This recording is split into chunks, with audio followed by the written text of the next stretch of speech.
Welcome everybody to Game Design Book Club. I am Bjorn. And I'm Tasty Graph. And I actually stole your line. You did, and that is totally fine. At least we know that you can do the line too. That is good. I have to check. The video seems to be lagging a bit. But as you can see, No. Tasty Graph actually had some technical difficulties during the week. But let's hope we can get this running. At least you can hear him well. Let me see if I can improve. I hope so. But yeah, I can see on stream now that I'm super choppy. I had to use my work laptop and stream from there. That is no good. Let me see. We have has it improved? I'm trying to improve it a bit. I'm dropping the stream quality a bit just to see if it's my internet. Well, at least we can hear you fine. I think the audio is the most important. It's more like a podcast. Let's welcome everybody. Janosh, you were first. Well, Tasty Graph technically was first, and Wendy was thirdst. Welcome. Spectrum, welcome, and who else is here?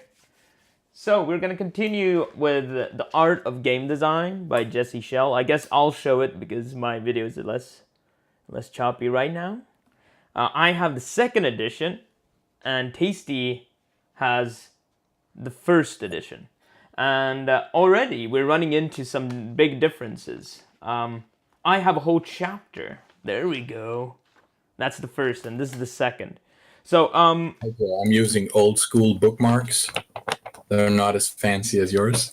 Yeah, I reuse them actually. I don't have as many bookmarks as you think.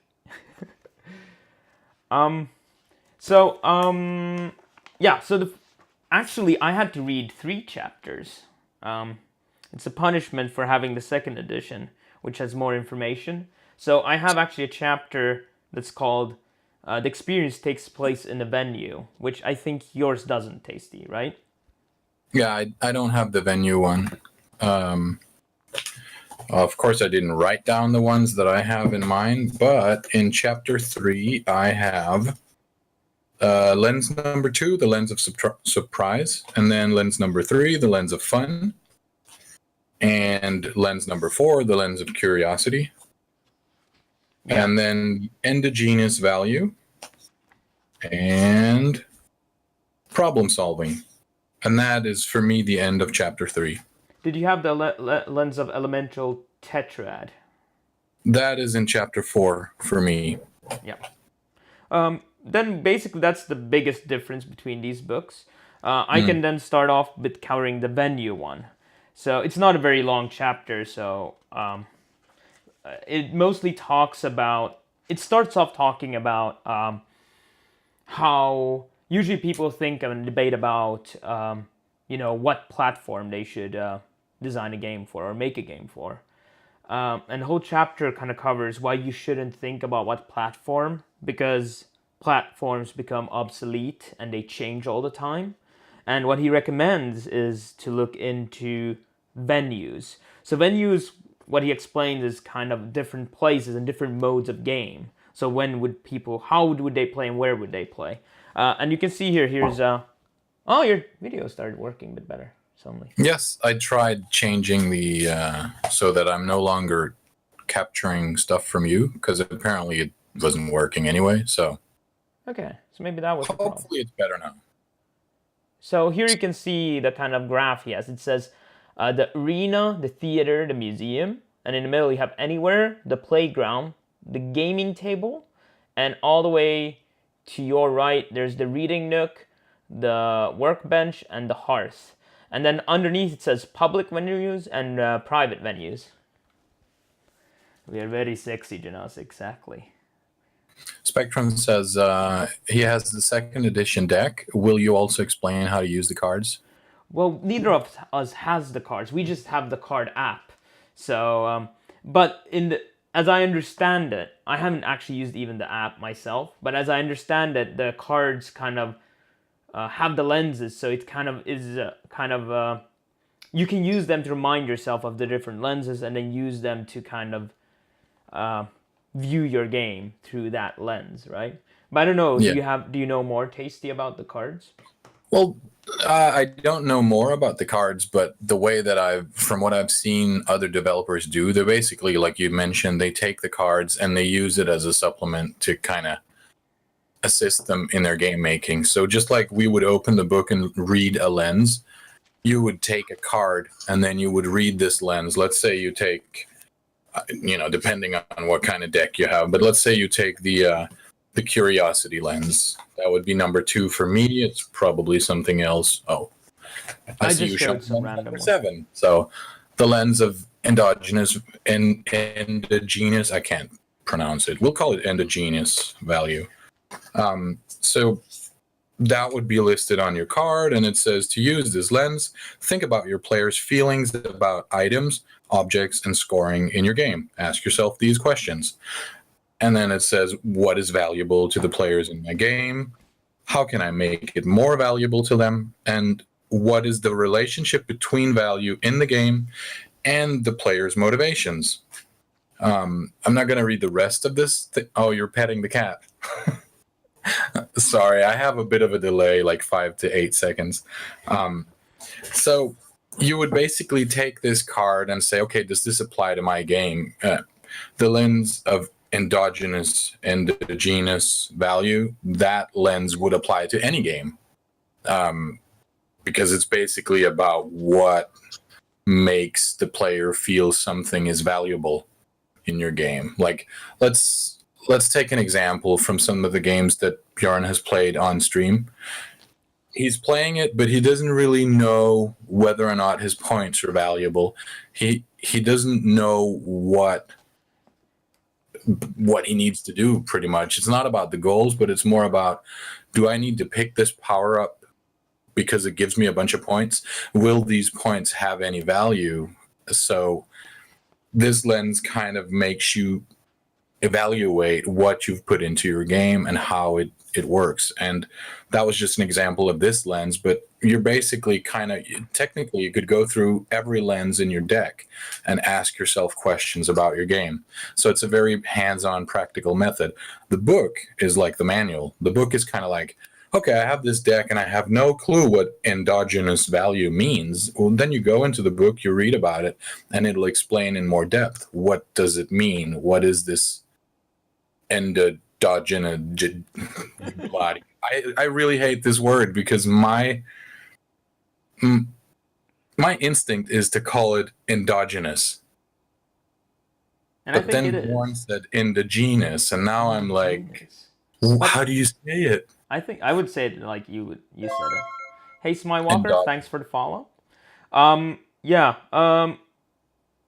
and I think that the lenses are also valuable in when you play other people's games, not just your own, because you probably are making like at the best case maybe 5 games a year, and many people make 1 game every 5 years. So in between that, and if you use these lenses once per year, you're not going to be very practiced. So every time you play a game, after you played it, you should look at the game through these lenses or practice that. And that's what we actually do on our Tuesday stream. We do game reviews for your guys' games. We try to look at, when we're reading this book now, we're going to use its lenses.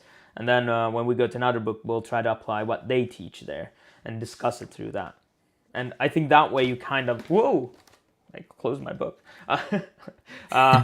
So in that way you get more practice. So every time you're self-playing or you see somebody playing, try to look at what's happening through these lenses. And it's impossible to do all of them at the same time. So that's why it's valuable to have the deck. So you can be like, let's take out the experience card. Well, I look at the experience card. Well, let me think about this game. Well, the experience was XYZ.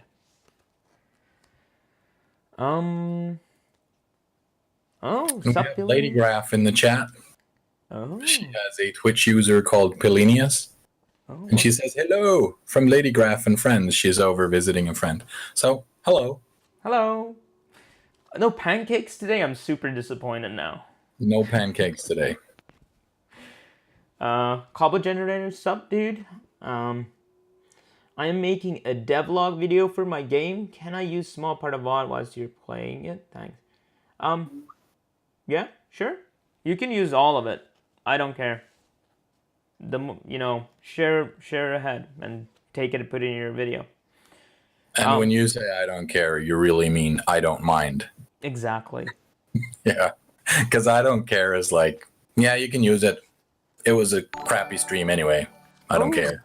Spectrum, thanks for the sub, dude. We'll do the dance and the songs after this part, but much appreciated, dude. So back to venues, maybe just shortly. It's not a long chapter, so we won't go on for very long. But like I said, there's the public venues and the private venues, and what he discusses is like, so instead of thinking of platform, thinking about venues. So thinking about where people play.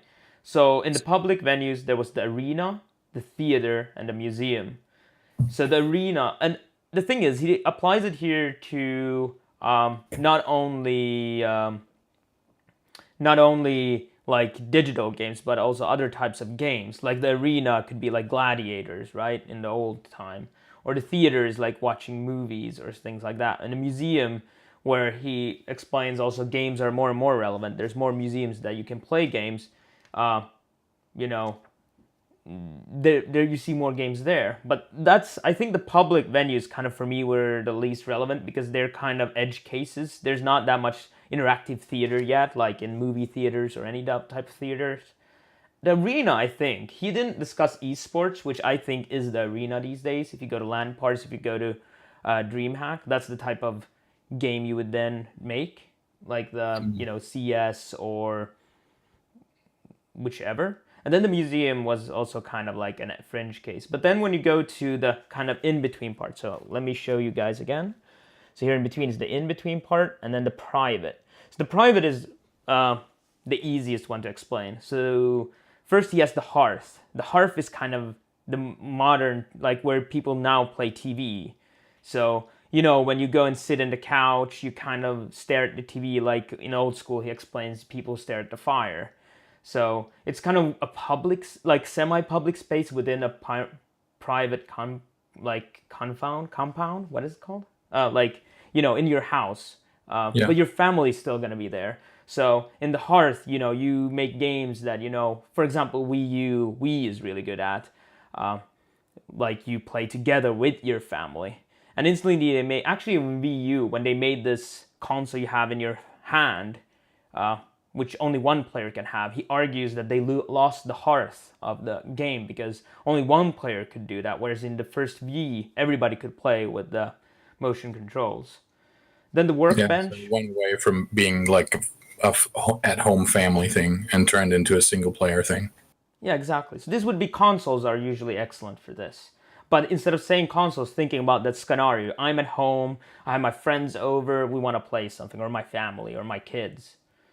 Saprisa, welcome. The workbench is where Tasty and I are sitting right now. It's kind of the private workroom, where we tinker, we work. So it's kind of a different mode. Usually that would be PC gaming, right? But it could also be like, it's more of very, very private space. This is where we go to focus. So in this area, you would make games that would be really good played alone. So you or multiplayer online would work really well in the workbench. And then you have the reading nook, which is kind of, he explains that, then there's this kind of where, you would go, it's not the workbench, because the workbench is kind of where you kind of want to focus. It's kind of a formal place. It's kind of like hardcore, I guess you could say. Versus the reading nook is like the comfortable couch. It's not in the hearth, like usually. Like it's not, where other people are. It's somewhere you still can be alone, but, you would be like, and that's where, for example, iPad games come in, like where you would play iPad games or something. Like you get a bit more comfortable. It's not too serious, and so on. And then you have these in between, which is anywhere, playground, and the gaming table. So anywhere is like mobile games. On the bus, they're usually short snippet of games. It could be anywhere, any place. I think Tasty plays a lot of them. So he's always anywhere. Then you have the playground, which is kind of this is again something like that doesn't exist. It's more for kids, like the playground where they play. He means an actual playground. So a lot of games happen there, not a lot of digital games happen there. And then the gaming table, which is kind of like between friends, and you might go and play billiards in a bar or something like that. Again, not digital. But he says, like, think about this. Which of these areas? And he actually says this is not a complete list, like this graph. It's just an example. They have a lot of overlap. They're not complete. They're just to show kind of like, think more about the where and when would people play your game instead of what platform. So that's what the whole chapter is. It's like only like 4 pages maybe. And then there's the lens of the venue. So let me read that out loud. The places that we play exert tremendous influence on the design of our games. To make sure you aren't designing in a vacuum, ask yourself these questions. What type of venues best suits the game I'm trying to create? Does my venue have special properties that will influence my game? What elements of my game are in harmony with the venue? What elements are not? So that's the idea. So basically the whole chapter is about how to kind of circumvent that, technology goes forward and things like that, and instead think about venues, because always there's always going to be space for these venues, whereas the platforms might die. So then it instantly, if one platform dies that you were thinking to launch on, if it goes away, then you can launch on whatever takes its place. Yeah. Just a really quick thought. Yep. Can you flip the camera again? Because we used to have it flipped the other way around. So like, right now I'm kind of looking away from you all the time, but I am actually looking straight at you on stream. Okay, let me see if I can flip it. Just a moment. Which one is you? Too many things. And then while you do that, Spectrum says now with the VR, we just added another new venue. Yeah, exactly. But I think the VR even, what would, like, if we had to put it in one of these venues, which one would it be? I mean, I wouldn't play it at the hearth kind of thing. Right now, it's actually a lot in the museum venue, for sure. I mean, it really depends on what sort of VR setup you have. I mean, by default, VR would be a single player thing where other people are not able to take part in it. Oh, it looks like I'm lagging again on the camera. Yeah. So I'm just going to not use the mouse, which is part of a different computer. Hang on a sec.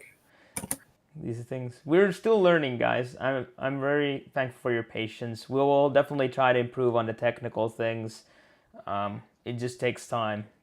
The only way to test this is to actually make this happen. So it'll get better once I get my computer sorted again and I can do the stream from my normal computer rather than a refurbished laptop that my work gave me because I kept bugging them and saying that computer science teacher should have a computer at work. And they were like, okay, you can have this thing. Oh, hey, Ratmus, thank you for the host, man. And Pico, welcome to the stream. We're currently doing the Game Design Book Club. We're going through The Art of Game Design, a book of lenses, and we're chapter 3/4/5 kind of, because the chapters in first and second edition don't match up. Wavy Dio coming in with the magic.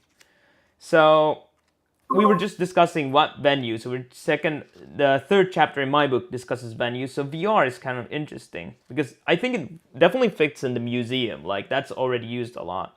But then maybe it's the reading nook. I mean the workbench maybe, but it's kind of a huge VR only workbench then. So, oh my God, the raid. So maybe we should get started. Ray. So should we start with your chapter 3? You wanna go ahead and introduce that chapter as I've been talking too much already? Yeah, I think it's kind of important to maybe talk about what this chapter really is about. I mean, it has lenses in it. It has a lot of lenses, but it's also very full of theory, and it's one of these things where most people who make games aren't really that keen on this particular aspect, which is a question called what is a game. It basically spends a lot of time in the book explaining, or at least trying to come up with definitions of what a game is. And along the way, it brings up some lenses. One of them is the lens of surprise. We'll talk about it later. And then there's the lens of fun. And I could find the other ones in the book, but I'm not going to do it right now. But basically, it kind of talks about how can we simply define what a game is. And we don't usually ask ourselves these questions. Normally I would say, well, a game it's a series of interesting choices, but you could easily find a game where there aren't a series of interesting choices. And the book comes up with a lot of other definitions on it, and it kind of keeps building on it. So the book takes quotes by different people. Most of them are authors of other books or researchers. And one of these quotes could be, play is free movement within a more rigid structure. But then, it's like, okay, so play, is that like moving myself around, or, and then there's another one saying play is whatever is done spontaneously and for its own sake. And this is basically how the entire chapter goes. It sort of talks about these different definitions of play, and it brings up points that can kind of enforce why this particular quote is correct. And if you read the entire chapter, it'll finish off saying, you can use this definition or you can not use it. You can even make up your own. But the importance here is that if we speak a common language, if we share the same types of definitions as we're working, designing a game, then we won't need to spend as much time trying to explain to each other what it is that we really mean. So like if I say mechanics, then Bjorn will know what I'm talking about when I'm talking about mechanics. And that's kind of as I understand it, the point of this chapter. Yeah, I think like the chapter it actually defines, I guess, what is play, what is game, and what was the last? What is something else? I can't remember the third. But I kind of find that, like he says it even in the beginning of the chapter, that it doesn't really matter. Because, you might come situations where Tasty talks to me and he's like, oh, that's a game. And I'm like, that's not a game. Well, and then we might have like a 2-second, discussion about it, and then it's over, and then we move on with our lives. It doesn't really affect how you make games. But I think the value from this chapter comes from by reverse engineering or deconstructing what is a game, what is play, it actually helps us bring, like, that's why there's so many lenses here, because it really, like, when you kind of find the elements what needs to be in a game, and that helps us build the lenses to look at games. So again, this game uses the lenses which you view upon or analyze a game. Yeah, Mrs. saying did you something. see the chat? No. Oh yeah. Did you read it? You can read it. Well, to paraphrase it, Riatmus agrees with what we just talked about, because he says he and Jaden have issues making a game because sometimes he needs to spend a lot of time explaining himself, because they, in theory, speak two different languages. Like one speaks the art language, the other person speaks the coder, quote unquote, child speak. And he says, for the longest time, I didn't know what dank means.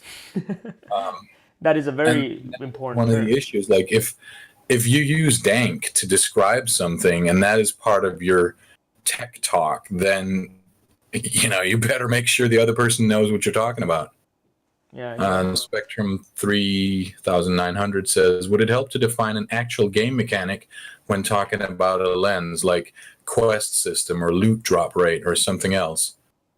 So do you mean can you use the lenses to talk about a specific mechanic? Because that really, really depends on the lens. Overall, you would look at your game as a whole. It's kind of like compare your game to a human being.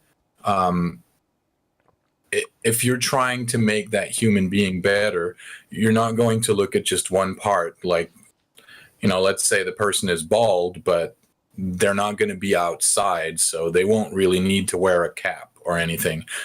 It's kind of the same with your game. You need to kind of look at it as a whole. You can't just take a quest system and then say, this is an awesome quest system. If I put this in the game, it's going to be a good game with this lens.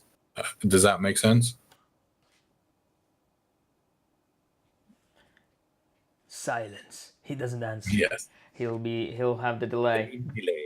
But I think the terminology, like, which is the next chapter, he doesn't define mechanic, but kind of discusses a bit what is a game mechanic. I think that type of terminology is more important. And the thing is, even people in academia or scientists disagree on what it means or have their own, definitions. So there is no, like, I have my definition of game mechanic, actually, and the profession at university had a totally different. We switched teachers halfway in the term, and then, everybody was confused. But the important thing here is that a lot of miscommunication, not only in games, like overall in the world, becomes from that people assume that you know what something means, or they assume that you think it, like that you are thinking about the same way about that term. So using game mechanic, I might describe it one way, and then Tasty might describe it totally differently if asked. And that's the thing. But I might still use the word game mechanic freely and assume that he thinks about it the same way. And then he doesn't, and then he's confused why I want to do X, Y, Z. And that's also what happens between artists and programmers. They don't really go through explaining the terminology and having that patience. They actually, a lot of the time, this is from my own experience, by the way, they just use the terms, and then they kind of are actually a lot of the time talking about the exact same thing, wanting the exact same results. But there's like this kind of, they actually in the end just understand one term maybe differently. But this chapter doesn't discuss that as much as just using kind of definition to discuss the following lenses. Should we discuss the lens of surprise? Oh, there is. Yes, I think so. But let's respond to what Reatma says. Yep. He says that I found that using pictures helps. It makes the team group up, and we use Hangouts to talk about stuff, and then I have the coders make the tasks instead of me making them, so that they know what they're supposed to do. But the only way that works is if they understand it clearly first. Yeah, and that's one of these things where communication is key, and like we talked about in the first few chapters, game design is really about listening. If you're a game designer or a team leader, then you need to be listening to what everyone on your team has to say, because that's part of giving them team ownership as well. At least in small teams. Obviously, you can't run around in a 100-person team and listen to everyone. Well, you have to, but not like that anyway. Not in that way. But it's like if you imagine your, dream leader, actually instead of using boss, so leader, there would be someone, maybe they understand that if he has 100 employees, that he can't listen to you for hours and hours every day. But he still should care about what's happening and about you. And that goes through still that you are listening to and talking to people in the team. Yeah. But going to the lens of surprises, I really like this lens, by the way. And at least in my book, the lens of surprise and the lens of fun are above, like next to each other. Are they the same way in yours? They are right next to each other, yeah. Oh, crap. Computer almost went into sleep mode. Don't go sleep, it's lagging a bit more. The surprise is basically that we can easily forget about it. Oh, surprise basic that we can easily forget about it. Oh, that sounds still wrong. Surprise so basic that we can easily forget about it. Oh, I forgot how to use intonation. Use this lens to remind yourself to fill your game with interesting surprises. Ask yourself these questions. What will surprise players when they play my game? Does the story in my game have surprises? Do the game rules? Does the artwork, the technology? Do your rules give players ways to surprise each other? Do your rules give players ways to surprise themselves? Surprise is a crucial part of all entertainment. It is at the root of humor, strategy, and problem solving. Our brains are hardwired to enjoy surprises. In an experiment where participants received sprays of sugar water or plain water into their mouths, the participants who received random sprays considered the experience much more pleasurable than participants who received sprays according to a fixed pattern, even though the same amount of sugar was delivered. In other experiments, brain scans reveal that even during unpleasant surprises, the pressure centers of the brains are triggered. So, Yep. the lens of surprise, and I like this way of thinking. Like, and it's not like supplies, Of it's course you do. You mastered in procedural generation. exactly. That's all about surprises. Oh, it's broken again. Oh, great.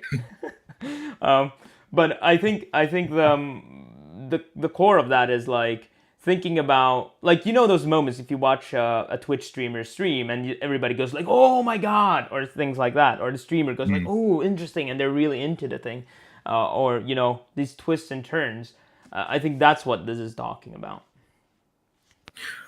Well, it's also something as random. Well, it's random basically. It's the fact that you add stuff into your game that the player doesn't really have a way to foresee. And that could be good or bad. And that's where you as a game designer need to figure out, okay, is it fun if I put something random in at like every door? Should I not do that, etc.? But basically, let's say you're making a game, you'll be looking at it and you'll be like, what will surprise players when they play my game? And let's say we're playing Rogue. Well, I find a magical item. It's not identified. I'm assuming most people know Rogue. It's not identified. It says unidentified item. I don't know if this is a good or a bad item. And then I'll, identify it. I can either put it on or I can use a spell to identify it or a scroll or whatever. But that could be a cursed item, which would be a bad surprise. It doesn't necessarily have to be a good surprise. Yeah. The fact that it is a surprise is one of these things that, can enhance the experience. Yeah, I think I would like to add to the surprise. Just the only type of surprise you don't want to have is a surprise of confusion, and that's what I see in a lot of like games that try to use this, but then they fail. Because what I mean with that is just like they throw something at you, and you're just like, I don't know what this is and why this is happening. So it still needs to be meaningful. Like the identification, it's meaningful. You understand what's happening. You're gonna get either a good one or a bad one. That's the whole concept of it. But if it just randomly vanishes, you're gonna be like, "What? I don't understand. Where did it go? Maybe it's bugged." That's the only thing I would say, like, to be careful of. But it doesn't actually discuss that, which is surprising. But I mean, he surprised me. Yeah, and Spectrum makes a really good point. Spectrum says, I think a good example is when Super Nintendo games could find fighting combos by just mashing buttons and discovering awesome moves. Since no one could share the moves online, it was all about discovery by yourself. Yeah, and these moves were actually shared not online, but they were shared in the arcades. Not on Super Nintendo, but the fighting games on Super Nintendo were basically arcade games that were ported to Super Nintendo. I'm talking about games like Street Fighter, Super Street Fighter 2, and Killer Instinct, which was one of my favorite battle games at the time.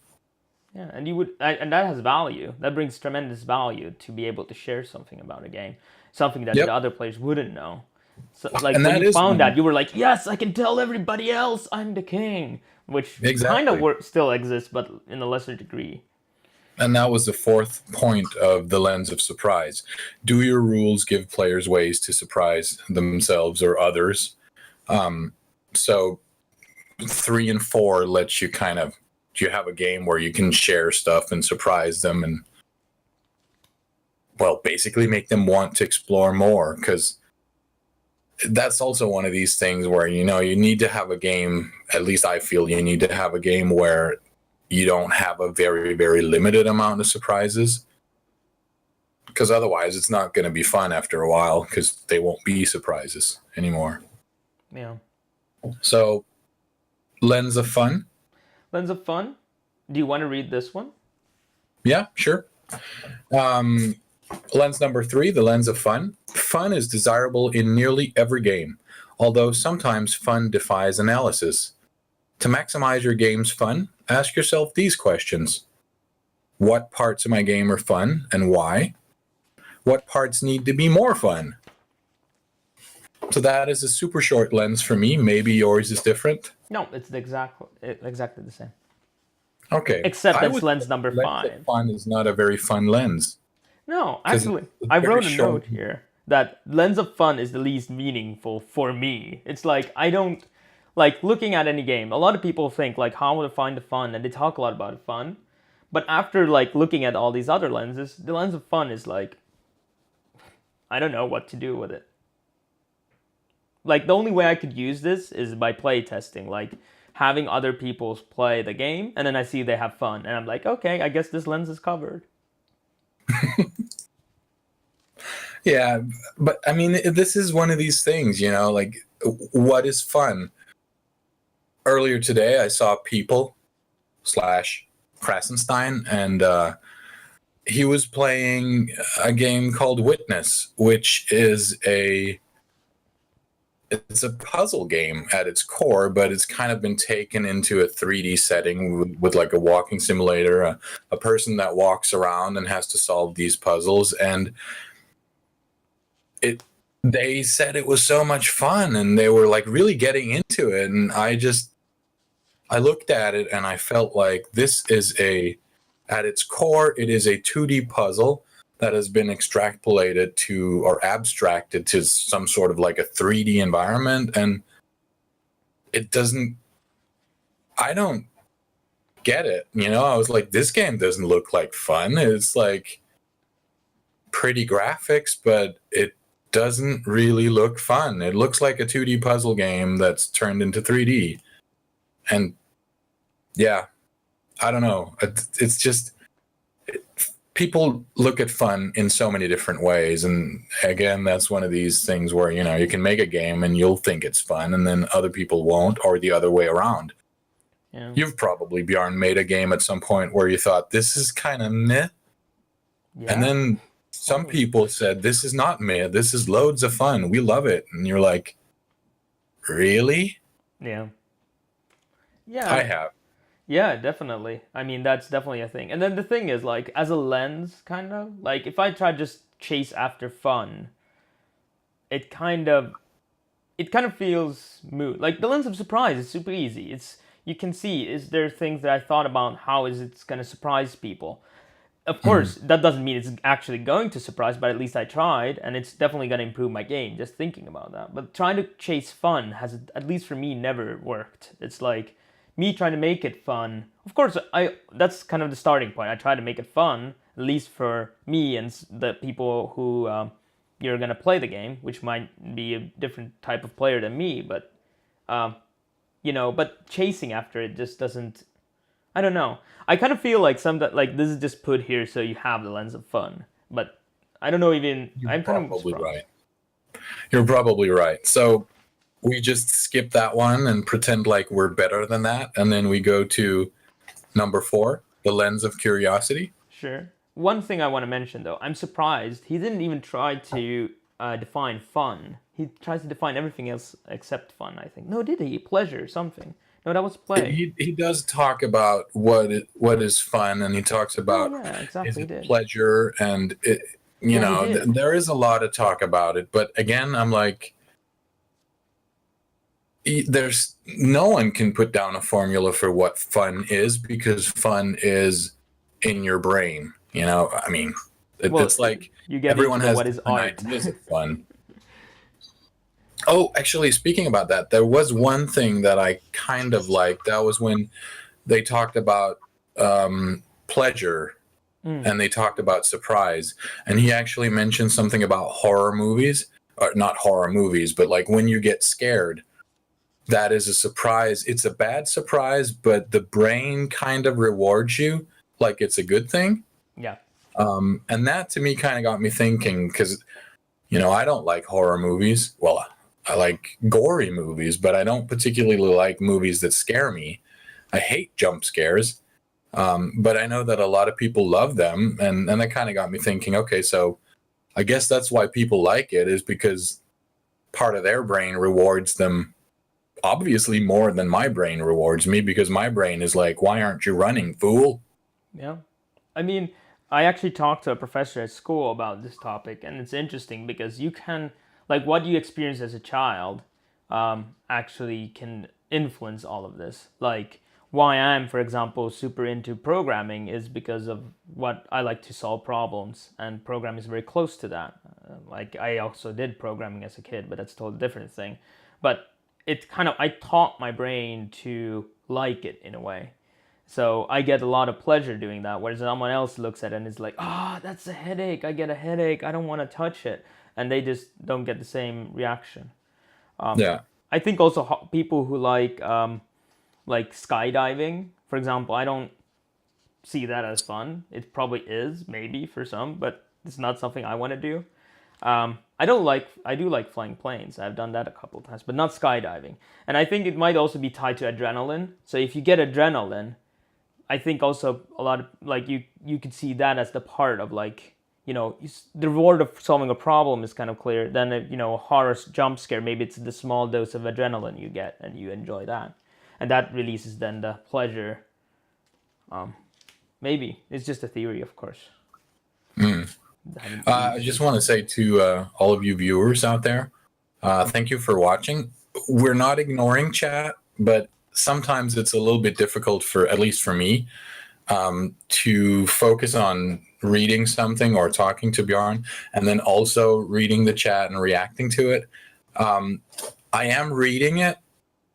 Some of it we're going to have to get back to, and some of it we skip. But it's not because you didn't give us pancakes. It's just sometimes we just have to, like, move on. But hello to all of you people that popped in that we forgot to say hello to. Exactly. And La Pasta, thanks for the follow.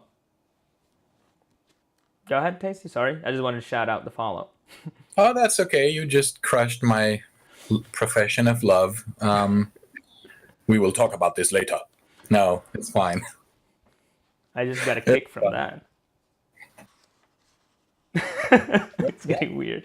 Anyway. Yeah, it is weird. Okay, let's move on. I'm assuming it is La Pasta. La Pasta says, Understanding Comics by Scott McCloud delves into similar topics if anyone is interested. It's just more oriented about content creation in general. I think I actually looked at that book yesterday when I was at the bookstore. I didn't get it because I was poor and I needed a shirt for Christmas, but I might get it next time.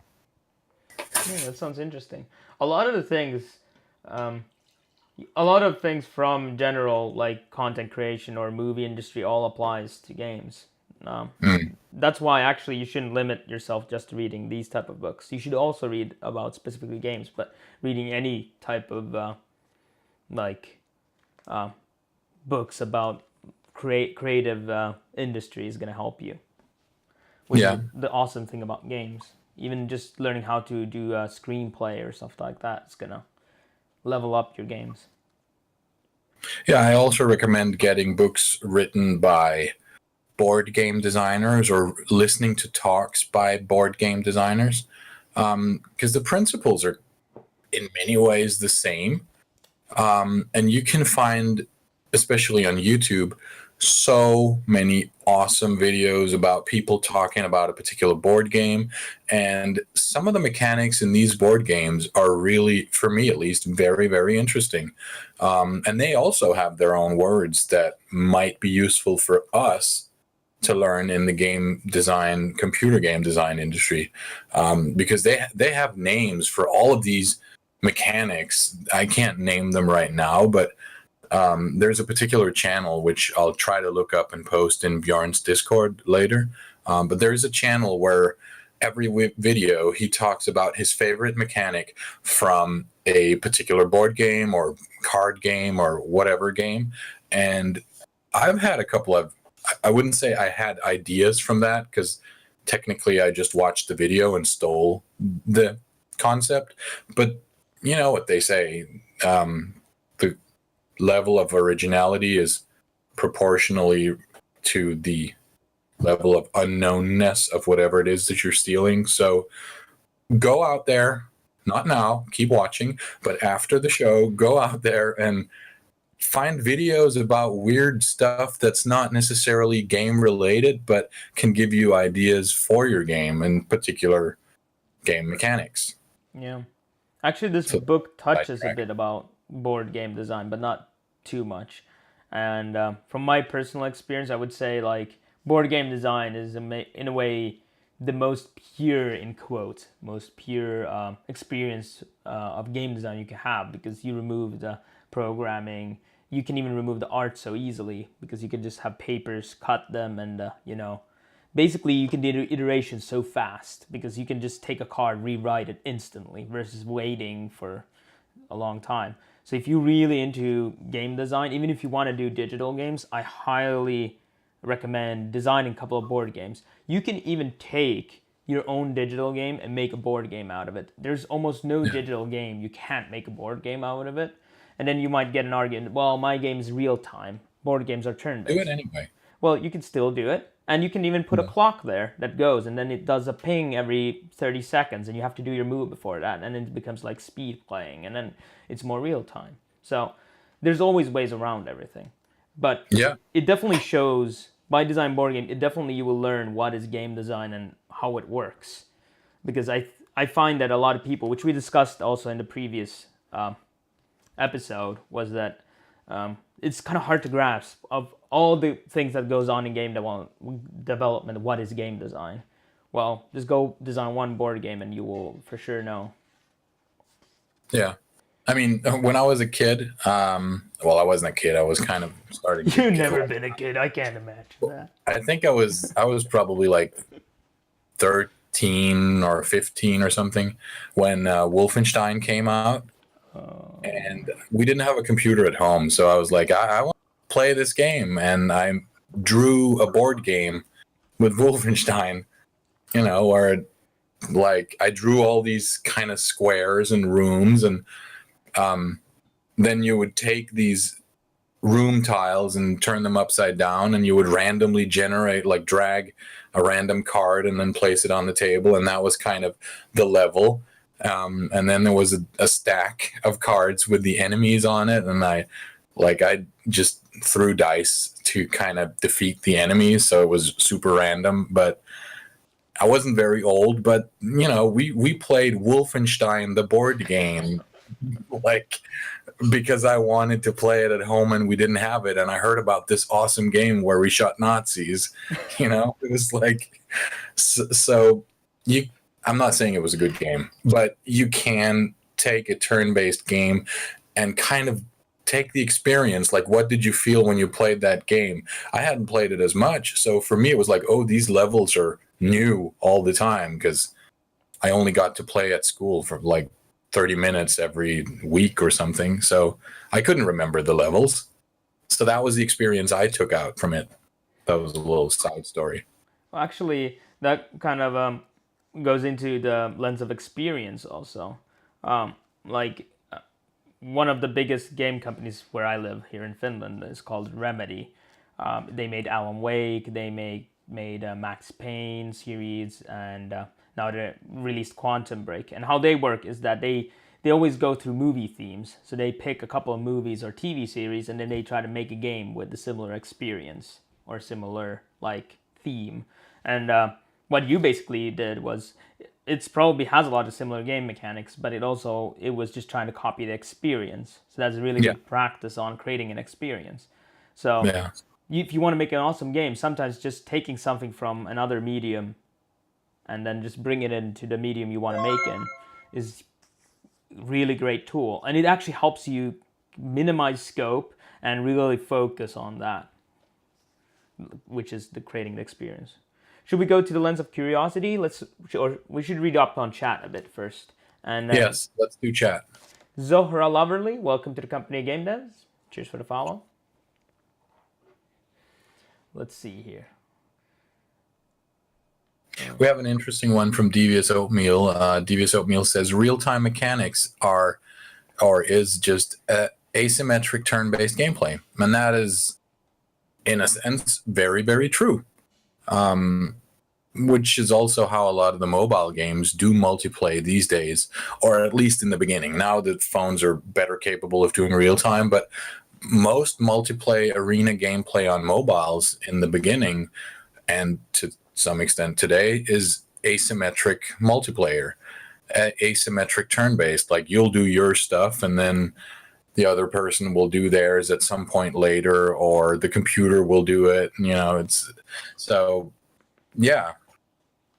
it's just a case of what is the order of people doing stuff. And that's where it comes in, where Bjorn says you could just have a timer. So a person could do X amount of stuff in a specific amount of time. So a fast person would do 7 moves in 30 seconds, whereas a not so fast person would do only 3. Yeah, you get that action points, so you can limit the amount of moves you can do during those times. And only once the timer rings, you get the action points back. Yeah. Sup, Jofro, welcome. See if there's... Zeok made a Donkey Kong board game. Oh. That is cool. I would love to see screenshots of that someday. Yeah, you should share if you have any. Let's see here. Tabletopia and Tabletop Simulator. Yeah, those are great things also, if just to make it even a mock-up in digital. But you shouldn't underestimate how easy it is to use to plain old paper. What is wrong with my mouth today? Can't talk. Yeah, so plain old paper, because it's so fast to iterate. You can just be like, I can rip off this corner, here, if I can. No, this is the player, and you put it down on the table. Okay. Now this post-it is going to be the game arena. You put it down, you already created a level, and you have the player there. Now to move the player, you just move the paper. Done. Pico Fighter says, Bjorn, can you boost your mic a bit? You are so low compared to Tasty. Sure. I can, there we go. It's a bit better, I hope. Trying to also make it so that it doesn't go too loud. There we go. Yeah, just let me know if it gets into the mic on my end, because then I'll turn down my audio a little bit. Yeah. Dinesh says, back when I was a kid, I saw my cousin playing World of Warcraft, and I was so fascinated by the idea that I played the game with Lego and pieces of paper. And Lego actually made a bunch of really cool board games in the past many years. They've made these mini micro figs that are like 1 bit or whatever in size, and they've made these sort of role-playing labyrinth type games, which are really neat, and a lot of them can be found kind of cheap online. So you could also use Legos for prototyping. And I'm not just saying that because I'm Danish, but I'm kind of saying that because I'm Danish and because Lego is awesome. Lego is awesome. Lego is super awesome. I think actually Lego is in the business of creating similar experience in their medium from other mediums, right? So they take a movie and then they try to make an experience around Batman using Legos. Yeah. Or World of Warcraft. And I think they are a great showcase of how possible it is to do. It's just about spending the time. They should bring back Pro Fishing Challenge and Outlaw Golf. I think there's a fishing game that's quite popular right now. It looks interesting. Though I would rather just go really like fishing in real life. Pico Fighter says, talking about what Janosch said, me and my brothers made up so many games that we played. And that is awesome. How many people here in chat have made their own games when they were kids, or board games, or like created their own rules for certain things? Let us know in chat. Yeah, and I think that's I think when you become an adult, in quotes, you lose that kind of play, and you lose that kind of natural curiosity because you're just like, well, that's not going to lead to anything. Where in truth, if you just, didn't have these preconceptions, you would create a lot of like, that's where creativity comes from when you don't limit yourself. Yeah. And sometimes that creativity comes from, at least for the kids, when I see them at work, it's like they realize that they don't know the real rules for this game, but they really want to play with the artifacts. They want to play with the pieces and the board. So sometimes they'll take multiple games and kind of mix them together, or they threw away the dice for junior Stratego, and now they're just like doing paper rock scissors to determine who wins the fights and stuff. It's like that's the kind of things that is really important, experimenting and figuring out how can we make this work with whatever it is that we have. So in a way, they're doing kind of like what we do at Game Jams. We get a theme, or we are told you have that amount of time. It's essentially the same that the kids are doing without really realizing it. It's like, okay, we have these limitations, so I have to make a game based off of these limitations. Like I have these board pieces. There's a green and a blue and a red one, but we don't have the yellow. So we'll just use this piece of cheese that I forgot to eat, but I found in my pocket. It's like, and they'll just make house rules.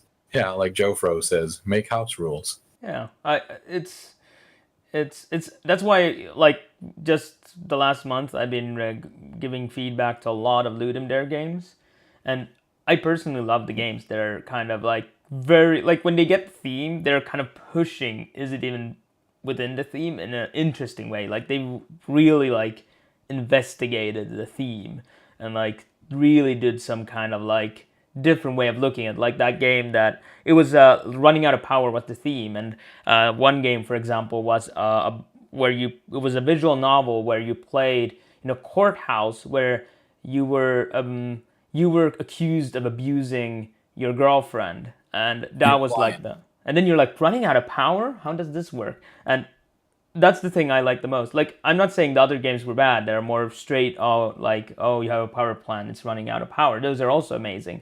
But it kind of inspires and kind of, it really fuels creativity when you see stuff like that. Yeah. You played the lawyer, the defense lawyer. Yeah, you were a defense lawyer. Had different options of calling specific people or asking about specific things. So yeah, the way I interpreted it was that running out of power was the fact that you only had limited amounts of choices or decisions. So it's like, do you want to go there? Do you want to do that? You can only do so few things. But that game scored like 11 out of 10 on the aesthetics, I feel. True. Also, probably the running out powers that you always had a limited time or limited amount of actions before you lost the game. So you only had a limited time to use your power before you ran out of it, which as a lawyer, it was, you have only so many times to ask questions. Yeah.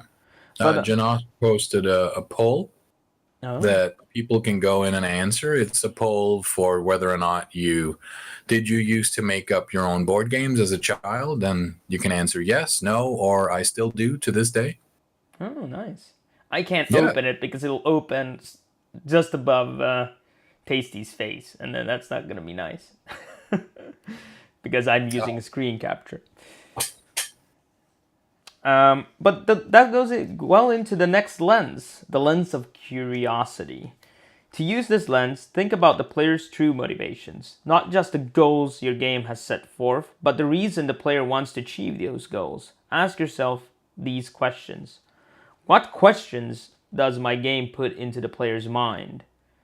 What am I doing to make them care about these questions? What can I do to make them invent even more questions? For example, a maze-finding video game might have a time limit goal such that at each level, players are trying to answer the question, can I find my way through this maze in 30 seconds? A way to make them care more would be to play interesting animations when they solve each maze. So players might also ask the question, I wonder what the next animation will be. Yeah. That's a really good one. Most of you guys have probably played a game where you finished it and then you kind of realized this was the good ending or this was the bad ending, and that kind of compels you to try the game again to see how will it be if I do it in a different way. And that's one of the ways to use the lens of curiosity as a game designer. Yeah, I think one game that did it really well was Hotline Miami, where how it worked is that you have these animal masks you could wear. Each mask was different ways to unlock it. So you know, it wasn't just finished level. Like the first mask you just get through the tutorial, get the mask. But and then each mask had a superpower, like, you know, whatever. Like now you can dual wield guns or something. Oh, that's cool. And actually, throughout the story, like that's one of the games I, for example, personally played where I won all the masks. So I went back and tried to get all the achievements, like to get all the masks. So then, when you have all the masks, you actually unlock the last mask, if I remember right. So that was a really good way of like, you know, I was like, what is like the thing that was driving that was like, what is the other mask? What kind of, because they were animals, so it's like, oh, is it gonna be a monkey? What's gonna be the monkey's superpower? Oh, like so you kind of drove curiosity. Yeah, exactly, and that is one of like that is a super strong point for this game because it basically makes you want to play it more, and that will really extend the amount of time that someone spends on the game, which is kind of like the same thing that you'll see in a game like Skyrim. You know, there's a main quest line, but there's also all this other stuff around in the world that isn't necessary for the player to investigate, but if they do, they often find a reward. And that kind of triggers them, like they'll want to go explore. There's a cave over there. I wonder what's inside of it. It's not like the cave has a big sign over it that says, here be dragons or whatever. So, you know, you're compelled to go and explore. That's one of the strong points about that particular game. I don't know if we can, I mean, we could come up with more games, but yeah, I those are kind good of think examples. most people know what this is. Actually, Skyrim, it's funny that even if you don't want interaction, like there was this guy who role played, he was a miner and he didn't want to be a hero or anything. Like he was like, I'm just a regular guy, I'm not gonna help anything. Like just like in real world, if someone's like, oh, there's a lion, you're not gonna be like, oh, I'm gonna go kill it. Like you would be like panicked and be fleeing. Speak for yourself, sir. You would be slaying lions, that's true, but and dragons. But I would tame it. in that game, they force you to have, and like you can go to the most remote thing. If you wait long enough, some guy's gonna run up the mountain and be like, "Oh my god, my wagon has been captured." You know, Yeah. it's really good. I mean, it's a bit silly that it does it in really remote locations, but it really tries to push, and that kind of drives the curiosity because, like you said, behind every corner, there's gonna be another surprise. Yeah, and you could still ignore the guy. Like he'll run up the mountain and he'll be like, to help me, and you kind of want to talk to him because you need to figure out, you know, does he even have a quest, and I wonder what the reward is. So it's a way to trigger his curiosity, even though he originally set out to be a miner. No, he was really annoyed. I think was it a YouTube video series or something? He was just like, oh, again, this guy, get out of here. Yeah.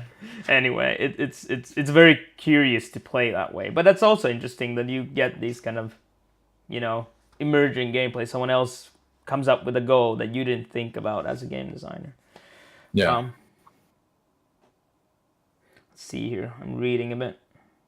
We could jump to lens number 5, the lens of endogenous value. Yep. Sure. Yeah. That kind of feeds into that really well. Yeah. So lens number 5 is called the lens of endogenous value. To use this lens, think about your player's feelings about items, objects, and scoring in your game. Ask yourself these questions. What is valuable to the players in my game? How can I make it more valuable to them? And what is the relationship between value in the game and the player's motivations? Remember, the value of the items and score in the game is a direct reflection of how much players care about succeeding in your game.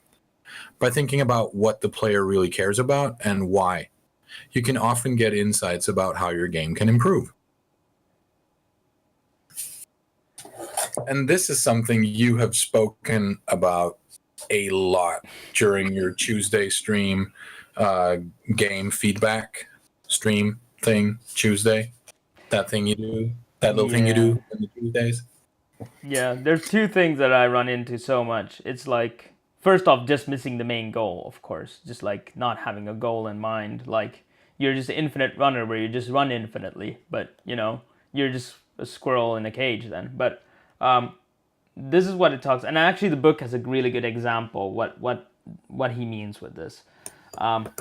So an example of lens of endogenous value. The game Bubsy for SNES or SNES or whatever, however you want to say it, and Sega Genesis is fairly standard platform game. You play a cat who tries to navigate to the end of levels, defeating enemies and avoiding obstacles and collecting yarn balls for extra points. However, the points serve no purpose other than measure how many things you have collected.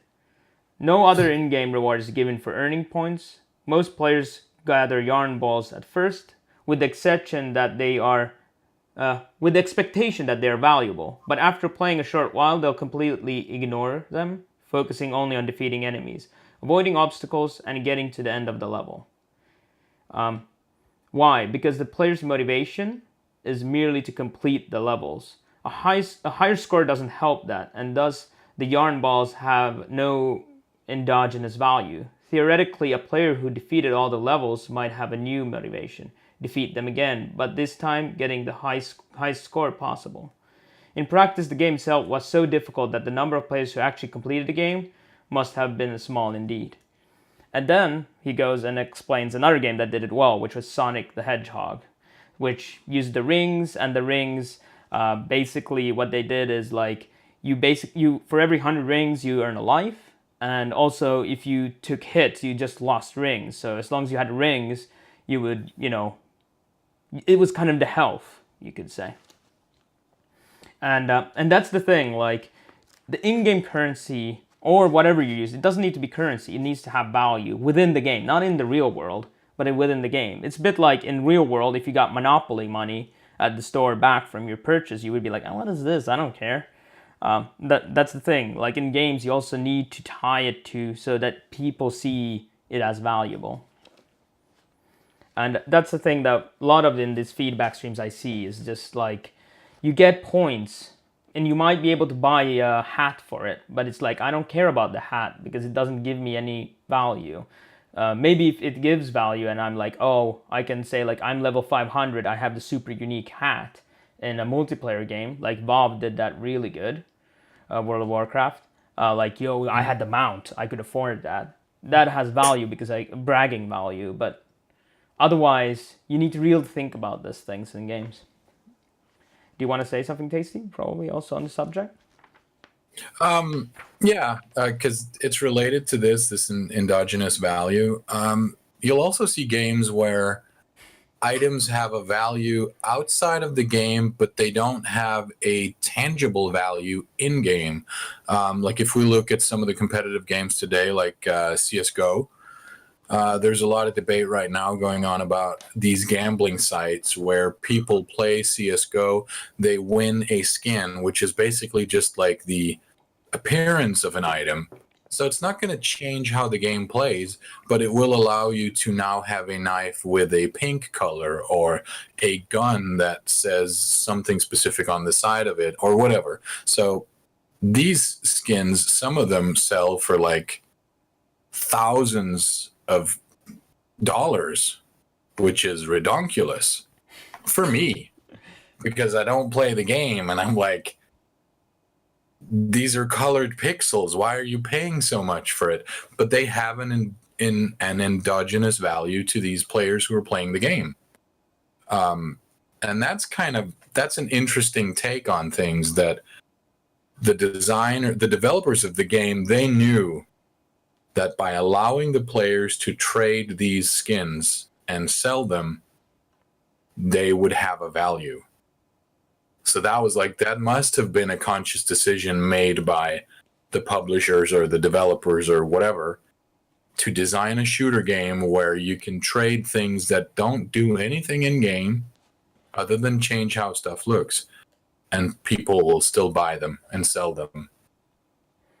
Yeah, and well, that's the thing. Like that game has such a big thing in society, in their society, that it has value. But if I make a small game, which nobody knows about, it's not going to have the same impact.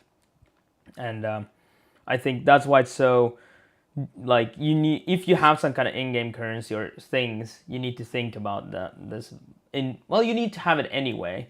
But especially if you have some kind of currency, it's kind of the best way to analyze, because usually the currency links to the metagame. Metagame being the game, like, you might die in this session, like, oh, I died in CS:GO now, but you don't lose your pink knife. Also, again, using the Hotline Miami example, that has, like, unlocking those masks also brings the value of, I get a new mechanic to play with, which does have value for me as a player. I might be able to play a bit differently. It lets me rediscover. It gives me a surprise. So, so not always does it have, like, I do want to make sure you guys understand, it doesn't need to be something like, oh, here's $5 or here's money or something. Like, value can be just giving pleasure or whatever in the game. I mean, it's as simple as Super Mario Brothers. You pick up coins give you a higher score, but the higher score doesn't mean as much for you as a player right now. However, every 100 coins you collect, that's going to give you an extra life. That is a value. So that is a way of saying, okay, let's say I'm making Super Mario, or let's say I'm making Hotline Miami. Right now, my game is in a state where you have masks, but they don't do anything. So I'll basically look at my game and I'll say, okay, the lens of endogenous value. What is valuable to the players in my game? Money is valuable to buy guns, I'm assuming. I don't know. I've never played it. Weapons are valuable, etc., etc. Masks, are they valuable? Not really. So question number 2, how can I make it more valuable to the player? And one way of making the masks more valuable would be to add the passive abilities to them. And that again comes with the third one, where it says, what is the relationship between value in the game and the player's motivations? So, like, why do you want to get the masks? You want to get the masks because they give you a passive ability. Or in Super Mario, why do I want to get the coins? I want to get the coins because I get an extra life every time I have 100 of those. Or in Sonic, I want to get the coins because they are also an indicator of my health status as a player, and I will also get an extra life. Yeah. Yeah, exactly. I think this is probably thus far one of the most important lenses, and probably in many ways also the most difficult to come up with and design into your game. In my personal experience, at least, it's something I think about a lot. Is like, I have, for example, currency in my game right now. You can buy stuff with it, but is that gonna be, like, if it doesn't help you actually complete the game or things, like it doesn't connect to the game, like you just buy stuff, it's gonna be meaningless. So really designing around that, like, and then the things in the shop suddenly are not just +1 to strength. It's more like, oh, well, you need to be strong to move that big boulder that's going to come up in 2 levels. So you want to collect the money to be able to do that, for example. That's maybe a weird example because it doesn't tie to any game. But But in that way of starting to think about what is the value, what can you buy? In a way, it's like, what can you buy with this? And it doesn't matter what it is. It doesn't need to be a currency. It can be masks, it can be hats, it can be anything you get in the game. And it can also be something that you don't necessarily see as a player. You probably noticed that a lot of games have achievements. And some of these achievements are driven by things in the game that aren't necessarily valuable. I mean, to some extent, sure. Let's say there's an achievement where you need to do 500 headshots. Does it help you to do a headshot every time? Kind of. It makes you a better player. It makes you better at aiming. But you could also just spray and pray and hit people in the stomach, and then they die. Then you don't get an extra count towards the achievement. But maybe that achievement gives you something like an extra mask in game or whatever. So like, the things of value doesn't necessarily have to be a specific item. It could be an action that you do in game. Kind of like if we're looking at Super Mario. In Super Mario, you bounce on top of your enemies, and it'll say 200 points or something like that, or 100 or whatever. And then if you bounce on another enemy before hitting the ground, you'll get double points. And then it goes up and up and up. And if you can do that X amount of times without hitting the ground, then you get an extra life. So they've basically taken surprise and mixed it with endogenous value, where as a player you're like, okay, I'm bouncing on this enemy, I'm getting more points by bouncing on the next one without hitting the ground, plus I'm also looking awesome. And then eventually you get the extra life and you're like, okay, this has value to me. I need to do more of these head bouncy things because I can get an extra life. Yeah. So yeah, it's not just coins, it can be all kinds of things. I want to pick up a question from chat, or a statement. The mask would give you a way to differentiate from other players, make your character more unique. That is true, especially if it's a multiplayer game. But I would say like it will give more indigenous value if you also tie it to, for example, you have to have a certain amount of levels to get it, because it also gives you bragging right, saying like only level 50s get to buy this hat. Which means that easily a player sees you in game, you're going to be like, oh, he's a level 50, I better run away. Or, oh my god, and you give kind of a respect, and you kind of want to brag that you're level 50 or level 100. But then I see a lot of games that do hats where it's not multiplayer for the first, and it doesn't have anything attached. Like Hotline Miami is not a multiplayer game, it does have hats, but they always come with a game mechanic. But then I see games which just have like hats, but it's not a multiplayer game, it doesn't have a mechanic or anything else, and I think that's very weak. It's kind of like, it doesn't have any additional value. The only way there's no differentiating between players, because there are no other players, because again, if you look at the venue, again, you're probably alone when you're playing these single player games. So you might have a friend next to you, but he's not gonna care. So it's just like, oh, I got a hat, great, okay, next. It's a bit like in the example I read where there was coins and you got a high score from it, but there was nothing else connected to it, which means, that you don't, you will stop collecting the coins because nobody cares. They just want to finish the game. Yeah. Simply says there are many things which connect the in-game stuff with people's competitive feeling. Like saying, I'm way better than you because I got the 500 headshot achievement and you're not, so you're worse than me. Achievements are very much appealing to one's sense of vanity. Like, if the achievements don't give you an actual reward, then you'll do them for vanity, for bragging rights, or for showing off. And for completion, I mean, some people are completionists, and they, if there's a bar atop the achievements that says, you're 50% done with all of the achievements, there are people who will feel compelled to complete it, which is also one of the reasons why you should never make an achievement that's like almost impossible to get and very much based on luck. Some games do that, and I'm not saying I'm a completionist, but I am saying that I will throat punch people who do it.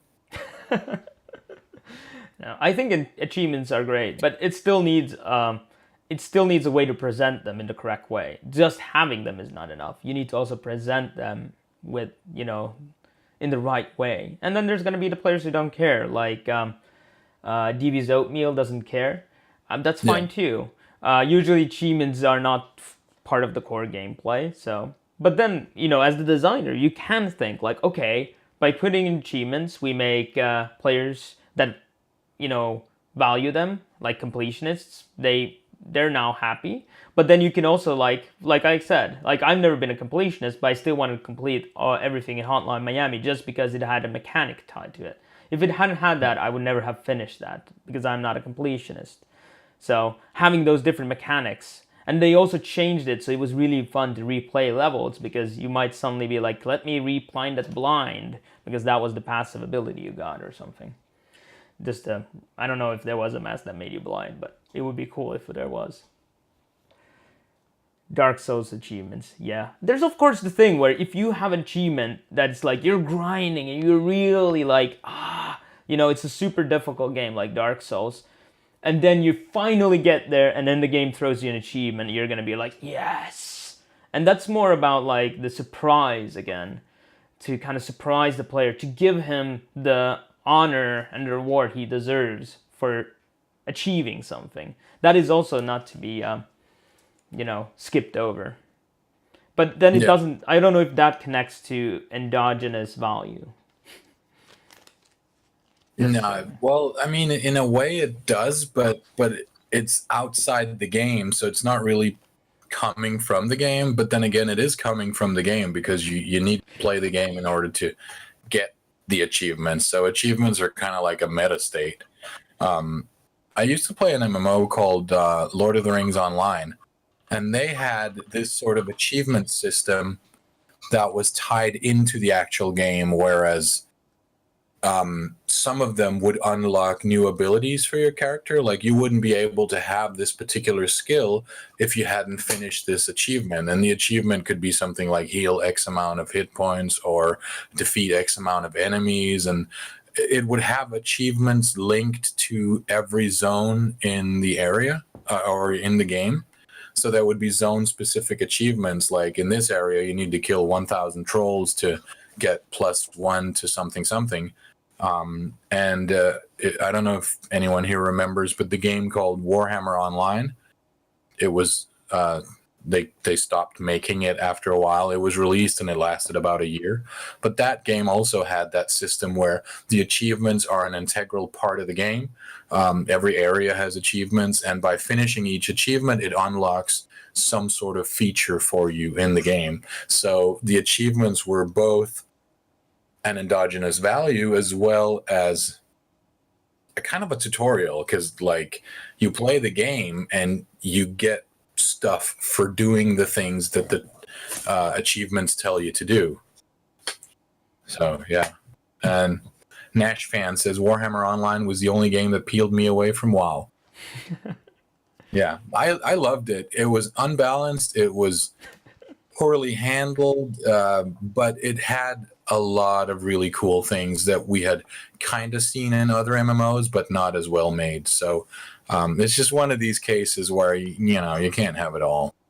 Yeah. I think when it comes to achievements, it's always controversial. It starts a lot of discussion. And I think the most important thing to remember when designing achievements is like, come up why you're making achievements. Not because, someone said put in achievements or, something like that. You should always have a reason, like, through the achievements you'll find undiscovered places, or through the achievements you're gonna be able to experience the game differently, or through the achievements you get bragging rights to your friends because it's a multiplayer, or through the achievements when you walk on the battlefield everybody's gonna run from you because, it says you're an expert player, and you're like, oh my god, I don't want to play an expert player, I'll die. Like in for example, Rocket League, you can see how many, that's strictly tied to hours, but it still instills fear, but that's in competitive play. So always have a reason for the achievements. And if you are, early in your game design career, just try to, if you don't know what to do, look at the games that are in the same genre, benchmark them, what they're doing with achievements, try to ask yourself, why did they make it this way? What is its indigenous value? Like, did they try to boost the value? Or did they just throw them in? Some games did just throw them in, I'm not saying, and they might even be really successful games, but most of them always have there's like a hidden secret why they did it. Not they didn't just do it just to have achievements. Simply has a good question or an interesting question regarding achievements. He says, "What do you think of hidden achievements not viewable through Steam, etc.?" Personally, I really like them. Part of me feels that they aren't that awesome because of the nature of the internet. People will share these things. As a player, I love exploring and I love finding things. So like, if I go out and I kill a monster and then it says playing 1 out of 100 for this achievement or whatever, then I'm like, okay, maybe there are more achievements on other mobs out there and I'll try to kill them. Or let's say I've collected 1,000 gold and it says, you've unlocked this, collect 1,000 gold. And I'll be like, okay, maybe there's something for 5,000. So personally, I like it, but I don't think that it really works with the way that we've moved as the internet is now. Because people will just look up online and see what achievements are there for this game. Most people will do that. And then you can say, well, they shouldn't. And I'll say, well, they do. So, you might as well just have it in there in your game. Yeah. What do you think? I think it depends. I mean, if you threw it into the wrong game, it would feel weird. It's like, this doesn't fit this game. Why does it have hidden achievements? And certain type of games, it's like, I expect there to be hidden achievements because of the type of game it is. It's like, and I will go and try to hunt them down, either in-game or through Google. But, like, for example, we tested a game which was a mobile game where you were knocking on a toilet door, and whenever you did, the game would finish, and the whole game's idea was to, the different endings, right? And they're hidden. They're not listed unnecessarily. Well, this was not a Steam game, but they weren't listed anywhere. You could probably Google it. Same thing with the game called, it's a bit weird, but Don't Shit Your Pants. It's the same thing. Finding all those achievements is the whole core of the game, is the whole gameplay. So I think, and these are just extreme examples, so it depends on the game. There's certain games I don't expect achievements, or I don't expect at least hidden achievements. It would be just weird. Like, what would be a good example where I wouldn't expect hidden achievements? Hard to say. Like, you could always have them. I mean, and again, it's not going to be... The only people who are going to care are the people who are completionists, and everybody else is not going to care or notice even. So, yeah. I wonder even if it doesn't really matter, because only for the people that it matters doesn't matter, which means that it's valuable. I would put it this way. I think add in secret stuff, put things in that can surprise people, but be careful not to put stuff in that is kind of required by the game, but not really visible. Like don't have a secret achievement that gives people a percentage or a noticeable advantage. That for me would feel kind of unfair in a way. Yeah. Unless it's like an achievement of, completing the game. And then when you finish the game, it's like, you completed the game, you now have 50% more health and you can turn it on or off or whatever. The hidden achievement. You can turn off the game finally. What? Sorry? No, I just came up, like, when you said, like, now you can turn off the game. I'm like, oh, now finally it locks the computer. You won't be able to stop playing until you finish it. Even if you wanted to. SideUp says, is hidden achievements similar to Easter eggs? Well, they are, in a way. I mean, if it's something that's hidden inside the game and it's not really related to the history of the game, or, like it's just like a bonus secret, then I would consider it an Easter egg. Yeah. Easter eggs are basically just eggs that people paint and then they hide them and then people go out and look for them. So Easter egg is just a different term for secret. Yeah. They kind of they came from like the developers. The history of Easter eggs is interesting game history, because it comes from like actually developers putting them in because they weren't allowed to put them in. So like they would be on a tight, budget on timeline, and then the people of management would say like, "No, we don't have time to do this," but they would do it anyway, but they would do it in secret, and then they would put a secret message there, like it's kind of rebelling against the management, I guess. Yeah. There's good books that it talks about that, or web pages even, but it's very interesting, and that's where the Easter eggs comes from. But I think Easter eggs is a good way to think about it in a way, like Tasty was saying, like it shouldn't be part like of the main quest or the main thing. Like you shouldn't be more powerful. It shouldn't be pay to win because you found a secret kind of thing. The same type of thinking. And it shouldn't be, you should be able to finish the game easily without finding them. It's more again for the completionist type of gamer. So there's different types of gamers you might have noticed that plays different games, and they might even play the same games but for different reasons. So trying to remember what all kinds of people play, you can actually then talk to more people, so you get more players just because of it.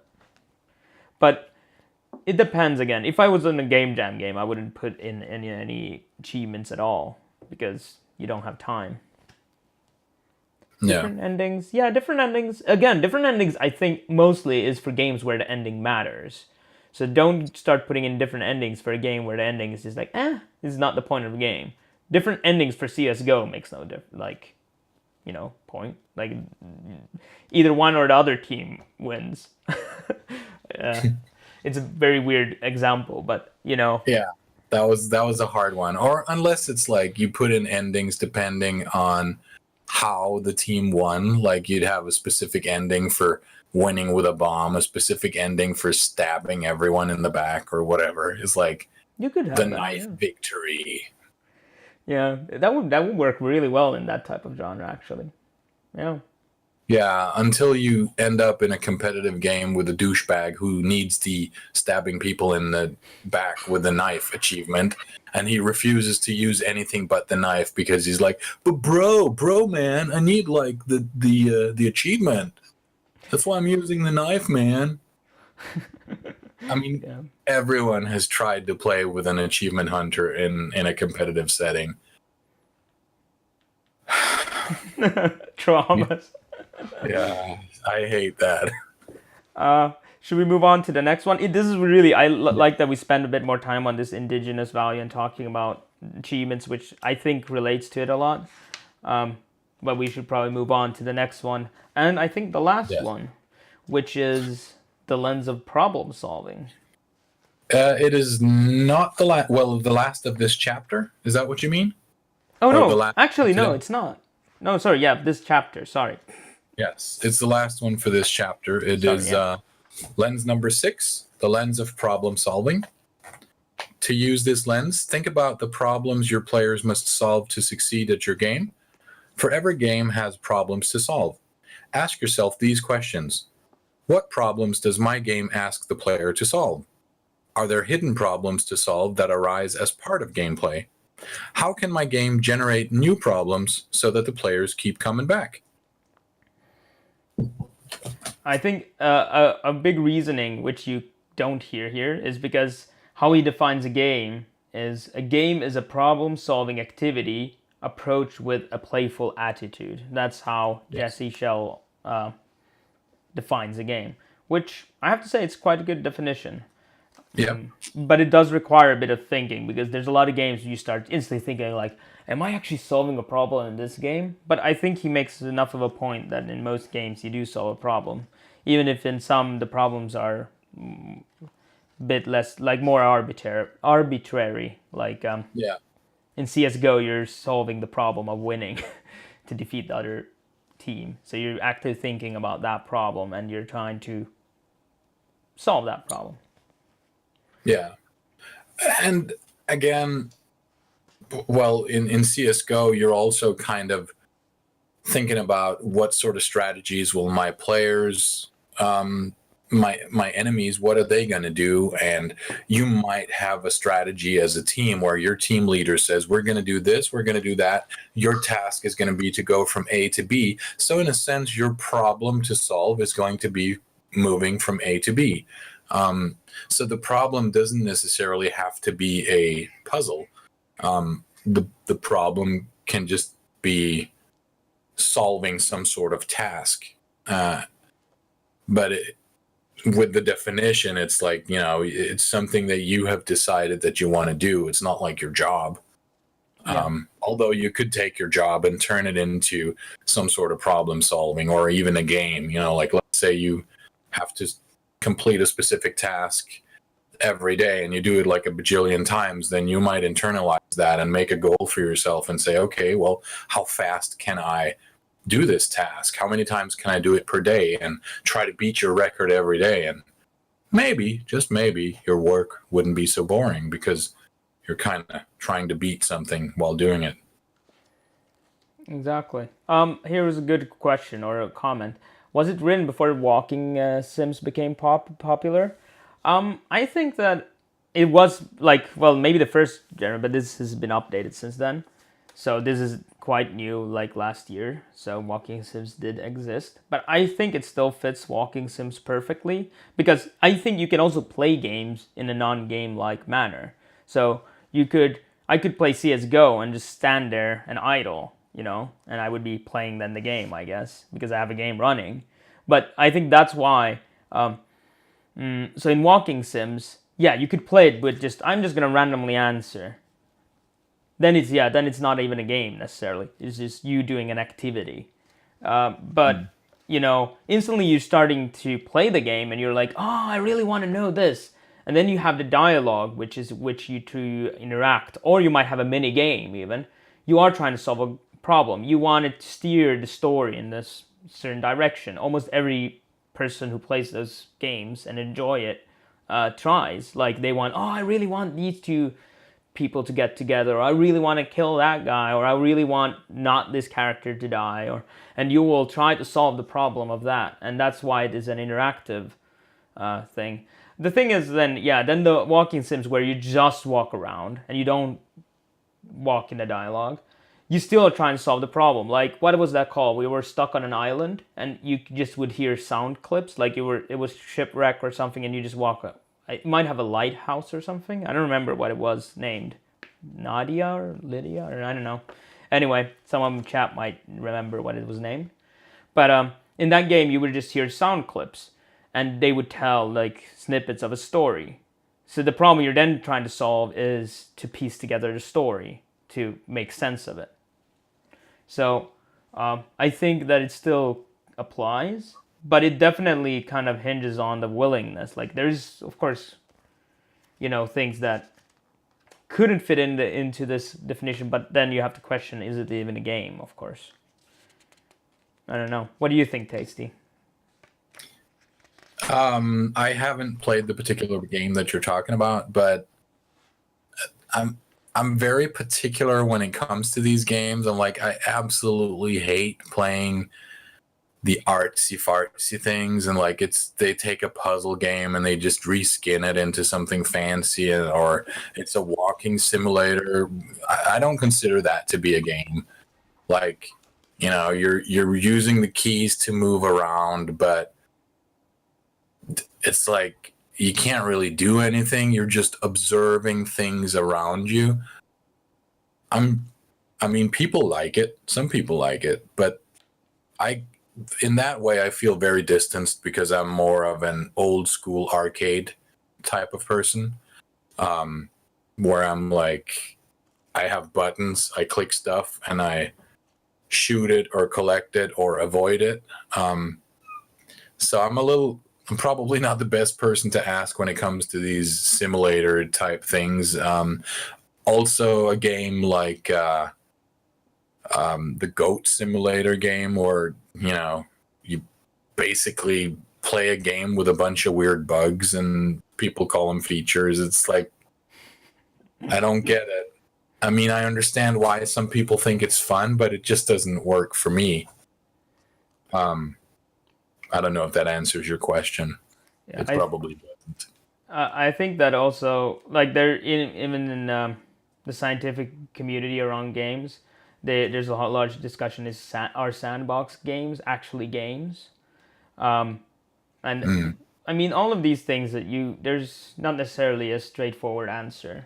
And I think that that for me personally, for example, sandbox games are games, and how I, for example, just as example, like you could say this Goat Sim is a sandbox game, kind of, but like Minecraft is maybe a better. And I think that's because the reason it becomes a game is when the player defines his own goals within the game. Yeah. If they don't define their own goals, then it's not a game. Then they're just if and the goal should be kind of playful too, like not just you know. I actually talked to a designer. He wanted to make a architect type of game. He was himself an architect, and in the end, what he described just sounded to me like CAD. And I was like, well, why don't you just use CAD? But he wanted it to be a game. But instantly you talked about game mechanics into it. It was like, no, no, no. I just want it to be something that describes almost CAD. And then it's like, so I think it's very important that there should be some kind of playfulness in it. Yeah. But I think the problem solving in that way, if you're not really solving a problem at all, like that's the thing. Is it just interactive entertainment then? Yeah. But again, the book does say that, their definition of fun or their definition of a game is not, that doesn't cover all bases.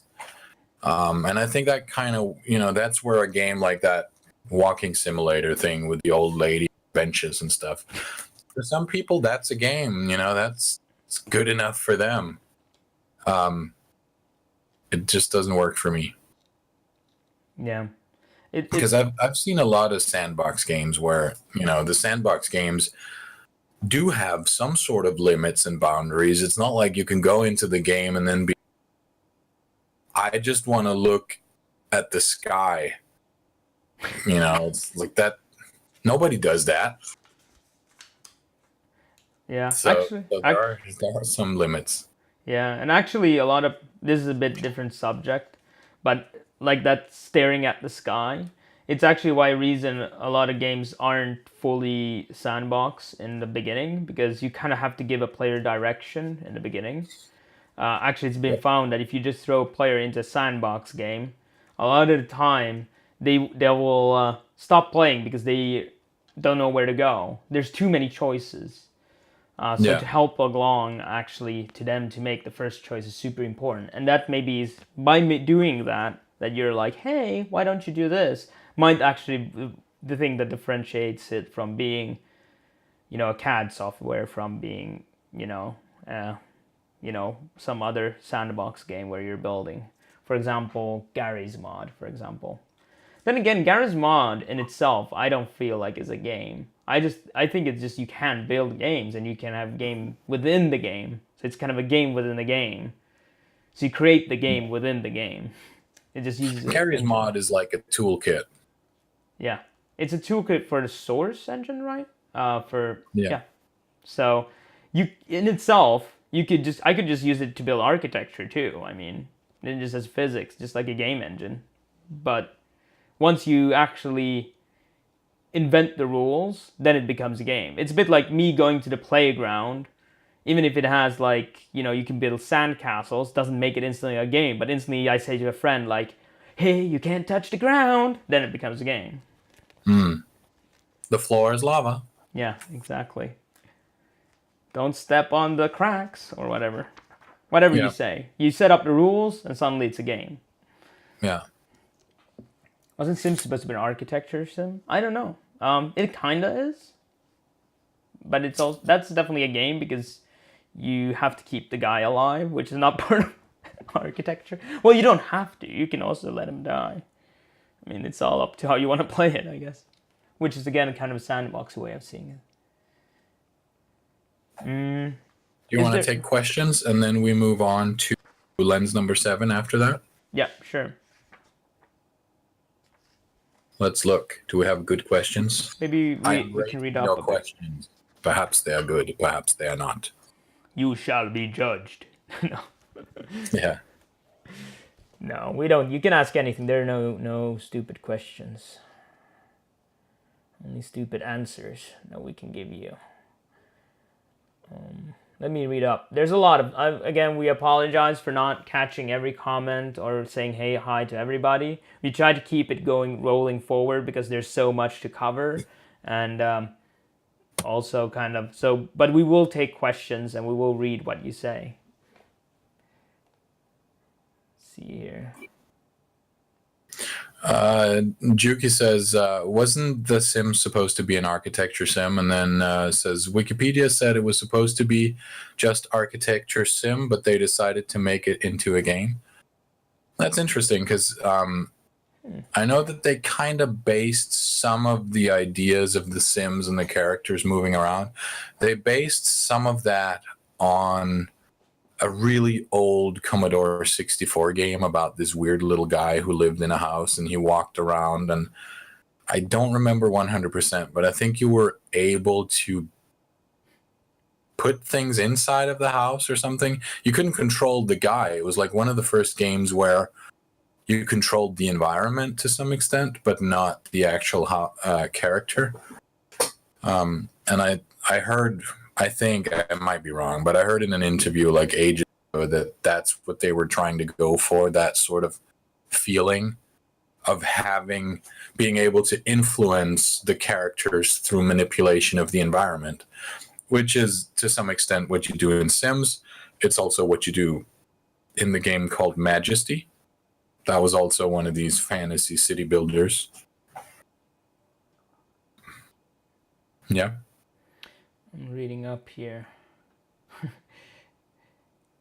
Janosh has the problem that his game, the problem that players are trying to solve in his game is how to have fun with it. Yes, that could be seen as a problem. I think he was joking. I was just about to say that sounds kind of like a joke. It's like when the problem for players is to try to figure out how to have fun with your game, then you're doing something wrong. You should be doing something differently. It's like, what do I do? This game isn't fun. Yes, it is. You just haven't found the solution yet. And then you just argue. I think that's a very important thing. Never argue with your players. People will play your game in ways you never expected, and they're as correct way of playing it. Like they might take your game, and you're like, this is not a competitive game. I don't condone this, and it doesn't matter what you think. They're gonna still do it, and that's kind of once you put it out there, it's in a way they are free to experience and interpret it however they want. Yep. So lens number 7, because if you want to do any poses today, then we need to wrap up. Yeah. I'm doing a pose right now. You are doing pose? Yeah. Oh, Lady Graph just got home. Oh no. The timing. Exactly. No, it's fine. I've already eaten, and so is she, so it's fine. Okay. Well, we only have 2 left, so let's. Well, one of them is kind of big, but we'll go forward. So yep. The next one is the lens of elemental tetrad. So yes. I don't know if it's even readable. I think it's flipped because I flipped your camera. Oh, then I will not be. Let me do that instead, and you read the tetrad, and we'll switch roles. Hey, babe. What's up? Give me. Yeah. Oh, she brought cake. This is unfair. I want it too. I'm almost flying over there for the next one, just so I can have cake too. Then flying back home. Nah, just kidding. Oh, I'm trying to focus again. She's not making it easy. Cake. The cake is a lie. It would be funny if it was an empty. Is a lie. Now I want to see her cut a hole in the cake and wear it as a mask. No, we do not want to see that. I'll try to read this again. Okay, I'll show the picture. Lens number 7, the lens of the elemental tetrad. To use this lens, take stock of what your game is truly made of, consider each element separately, and then all of them together as a whole. Ask yourself these questions. Is my game design using elements of all four types? Could my design be improved by enhancing elements in one or the categories? Are the four elements in harmony, reinforcing each other and working together towards a common theme? And we're talking about these things without really having explained them. But the way that you can see it on the picture that Bjorn is holding up, you have aesthetics, you have technology, mechanics, and story. And these are supposed to be equally important. You've seen games where one thing shows more than others, like the aesthetics. You'll have a super nice looking game, but you're just not seeing a story, or the mechanics are boring or whatever. So what this lens does, lens number 7, it's like it kind of makes you take a step back and look at your game as a whole and try to kind of make sure that everything is more or less evenly balanced. Yeah. Oh, what is this image here from Devious Oatmeal? It's the Tetra. Awesome. Good. So yeah, it's called the Elemental Tetra. Yeah, and I have to say that I don't disagree. These are like the cornerstones of any game. But I do think you should balance them. But I also think kind of, which he didn't mention or talk about that much, is that I do think different genres have a different balance. Like the amount of story in certain types of games kind of dominates, and in others the mechanics, and also how people approach designing games. Actually, a lot of people take one of these and kind of look through that as a lens, and then covers the other ones and balances them. So a lot of, like, I've encountered a lot of people asking like, oh, I don't know how to write a story, can I still make a game? And then I'm confused, because for me, for example, me as a player, I do enjoy stories in games, but I approach it from the mechanics. So it's kind of self-evident that you can. And I never considered even writing a story and then making a game, because that's now how, for example, I design my games. But I do think the point is that you should always balance them. So even if I don't, doesn't mean that I shouldn't have a story or a reasoning behind it and build upon that. I don't know how you feel, Tasty. I think my main thing here is the story thing. I hardly ever touch on that, and I know that it's important, but I really don't care.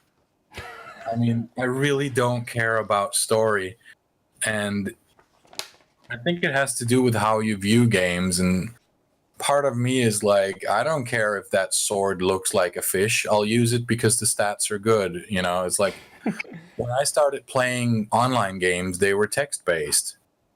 I don't care if it says the sword is green or blue, or if the name is written with rainbow colors.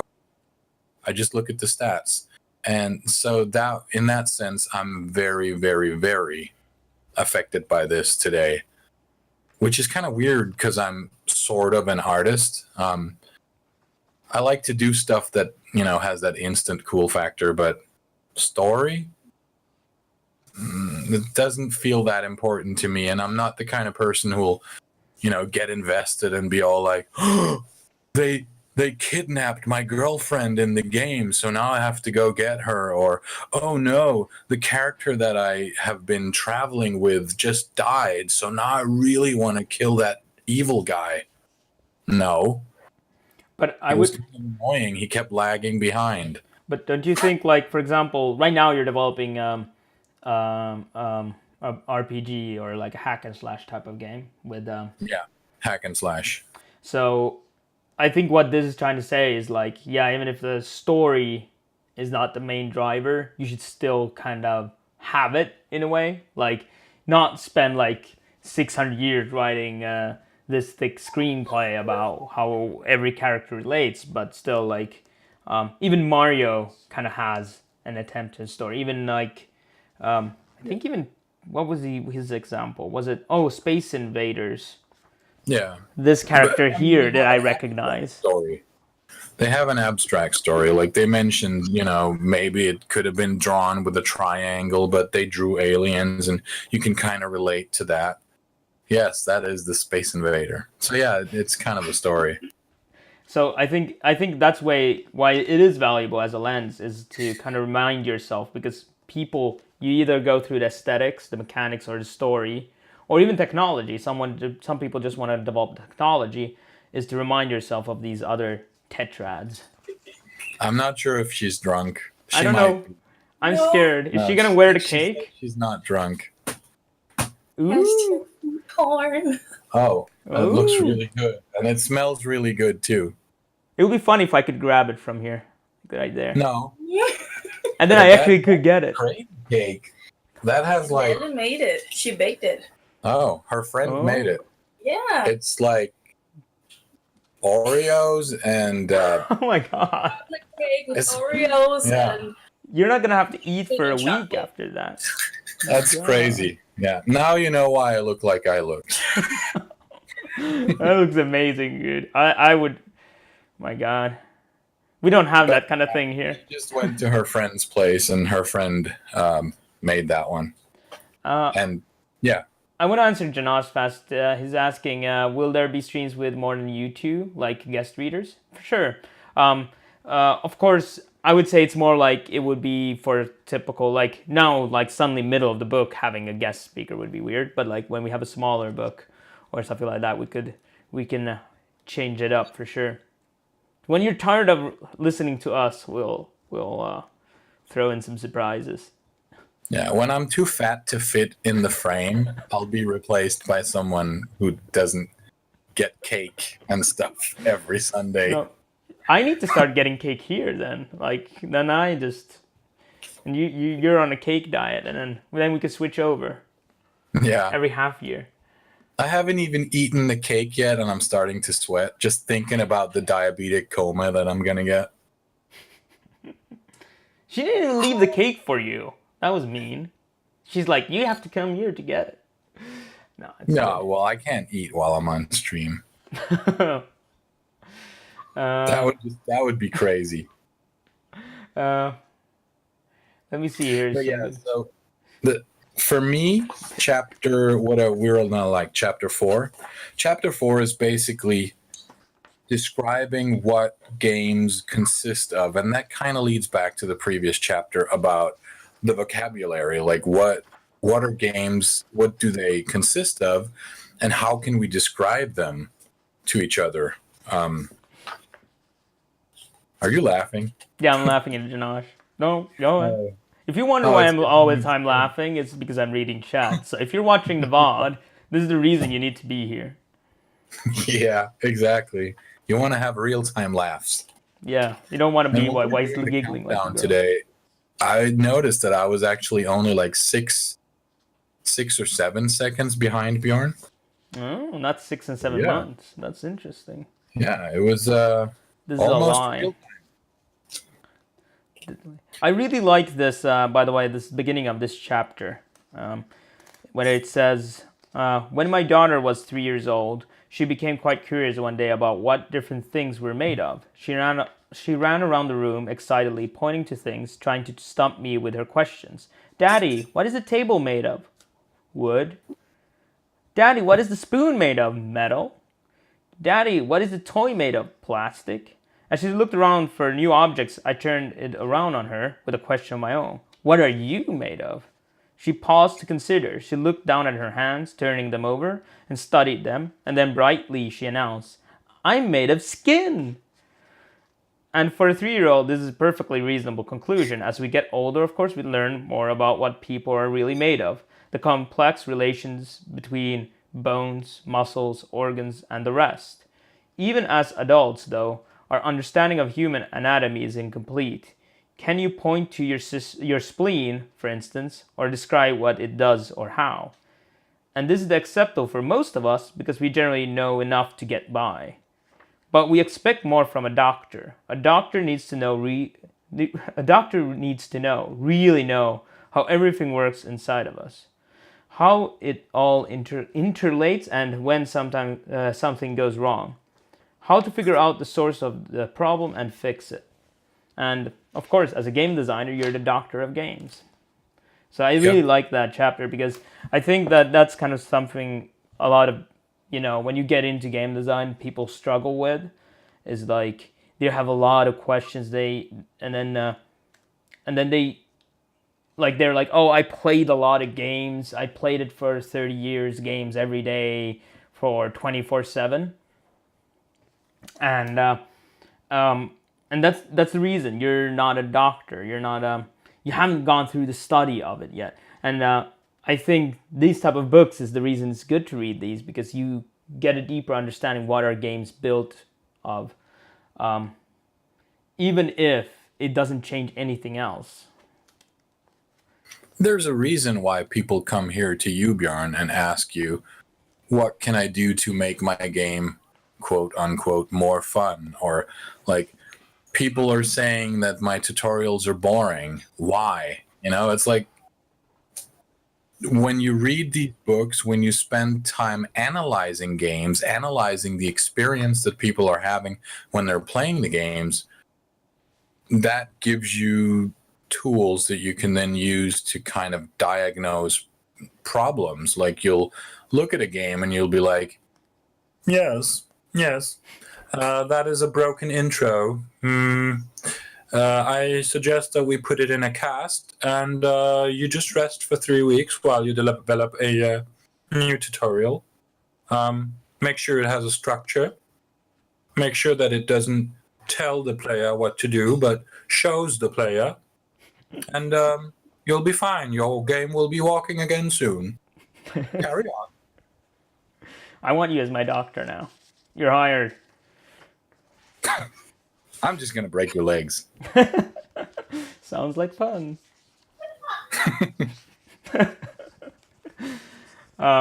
Years of game experience, good game dev. Yeah, it helps you, but it doesn't make you a game dev. You were gonna say? Years of game experience. Well, I mean, If you mean game I think dev there's a experience, huge difference between a good game developer and a good game designer. Playing a lot of games, I don't think is going to help you in that sense as a game developer, but it will help you as a game designer in some aspects.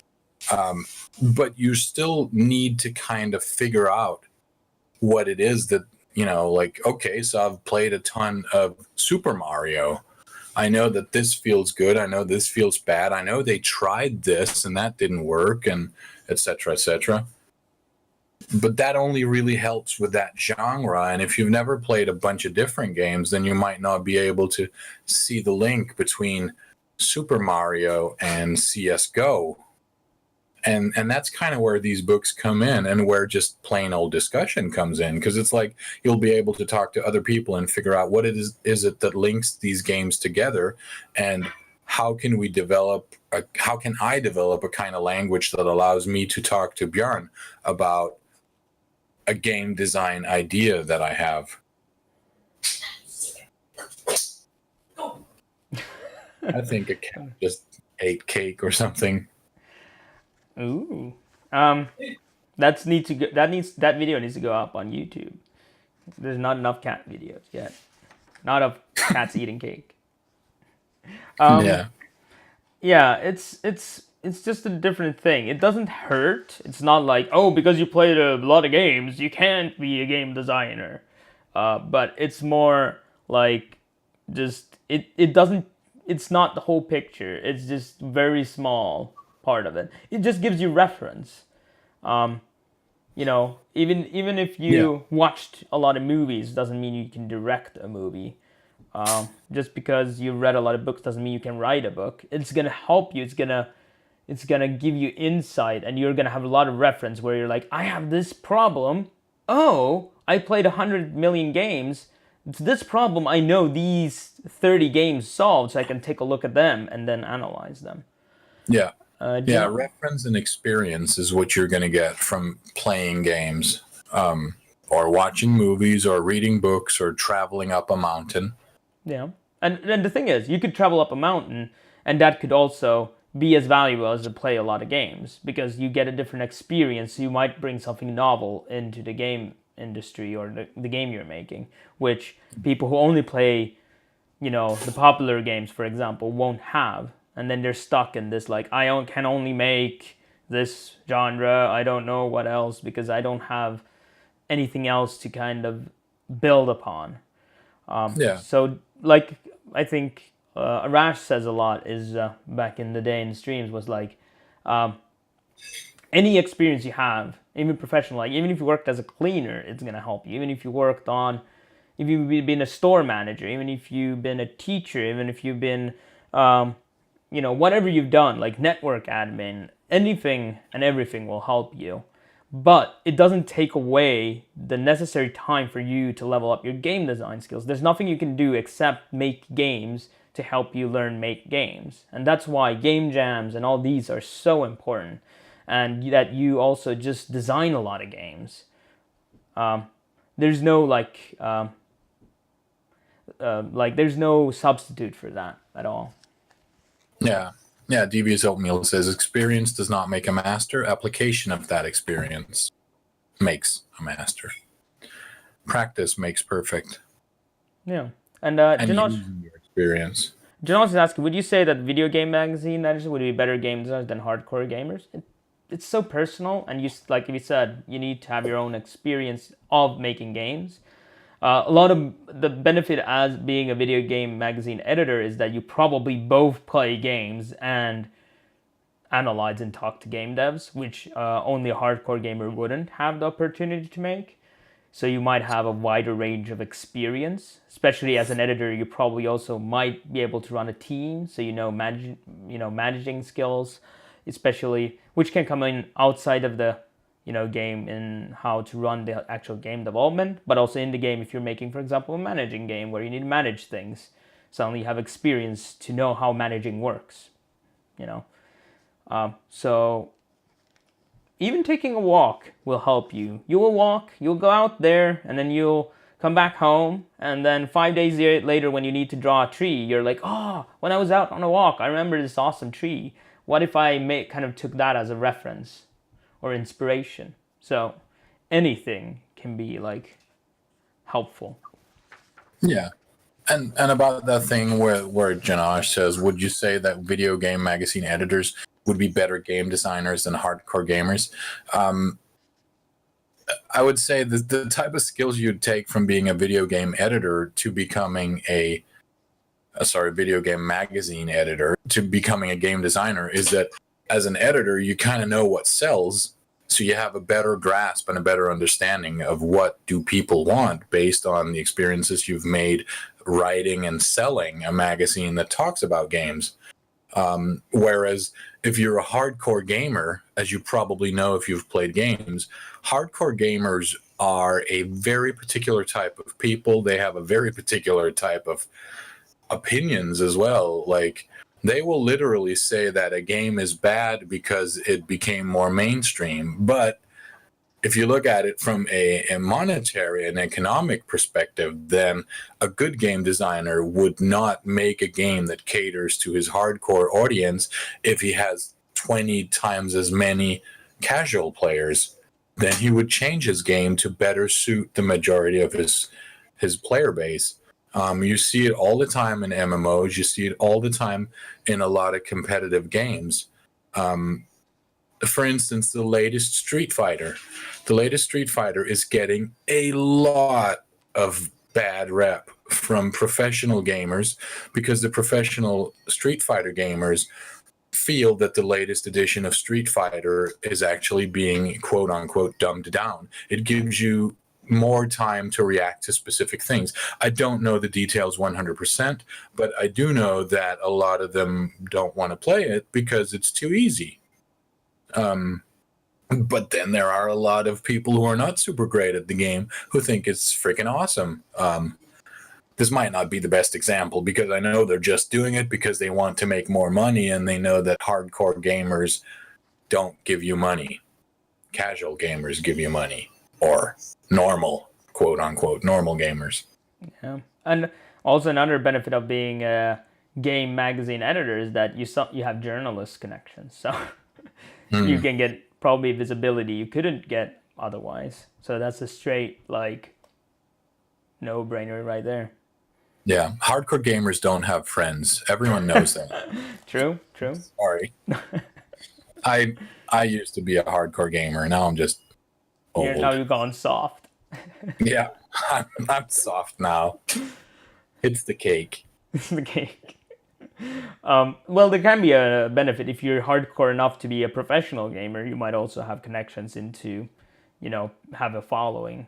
But hardcore gaming in itself doesn't mean that you would be. But should we move on to the last lens? So we will wrap up. So this is the actual last lens of our goal.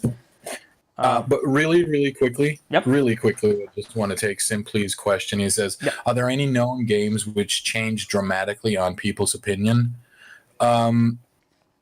Yes, Diablo 3, they took out real money transactions in the auction house because people absolutely hated it. Final Fantasy 14 came out. It was a huge pile of steaming poop. People hated it. It changed drastically. There are loads of games out there that have changed based on feedback. I can't name them. Maybe Bjorn can come up with a few, but those were the two that I've played, and then I know they changed drastically. Oh, Ultima Online. Originally, Ultima Online had one world, full PvP, full loot. Tasty Graph loved it. He was a bard, ran around and played music, killed dragons, turned them into braziers. And then he was murdered and lost everything he owned. And that happened a lot. And people were really mean to Tasty Graph. And he quit playing. And a lot of people quit playing. And a lot of people complained. And then the developers said, this is not good. We now take the world, we copy it so that there are two worlds, and then we make a portal. One world is a copy of the other, but you can PvP and do full loot. The other world doesn't have PvP. And people were happy. And all the PvPers left, and they were like, you ruined the game. Take advantage of innocent people and stuff. But that was an example of a game that changed based on feedback, and it drastically changed. Yeah, I would say that I would argue that almost every game changes on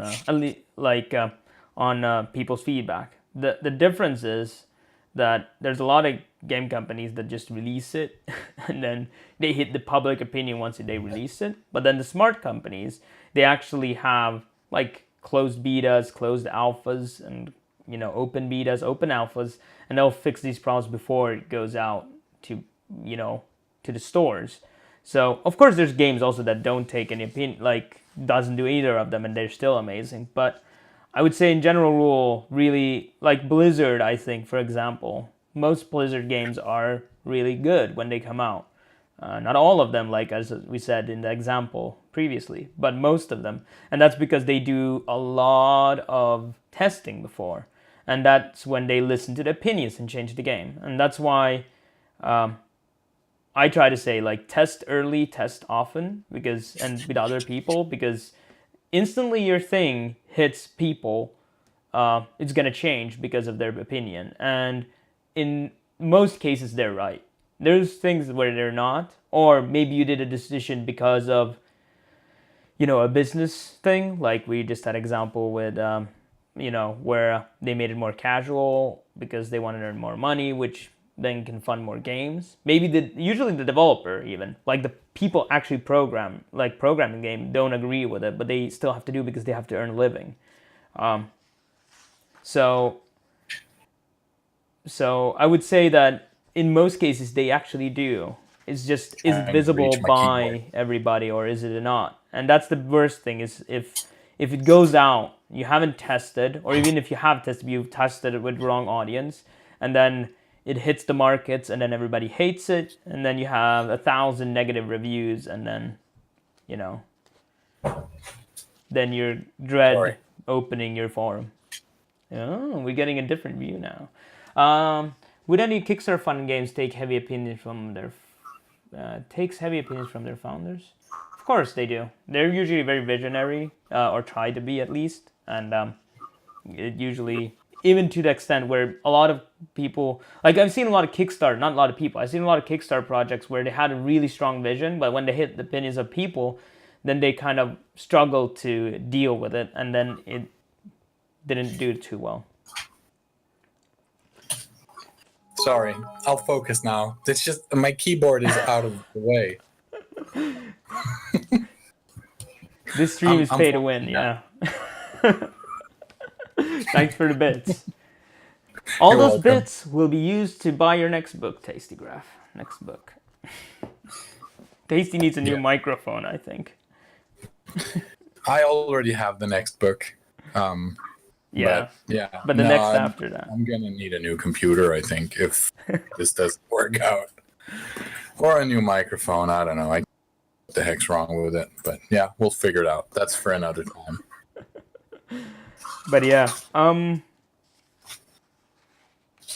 Last lens. last lens.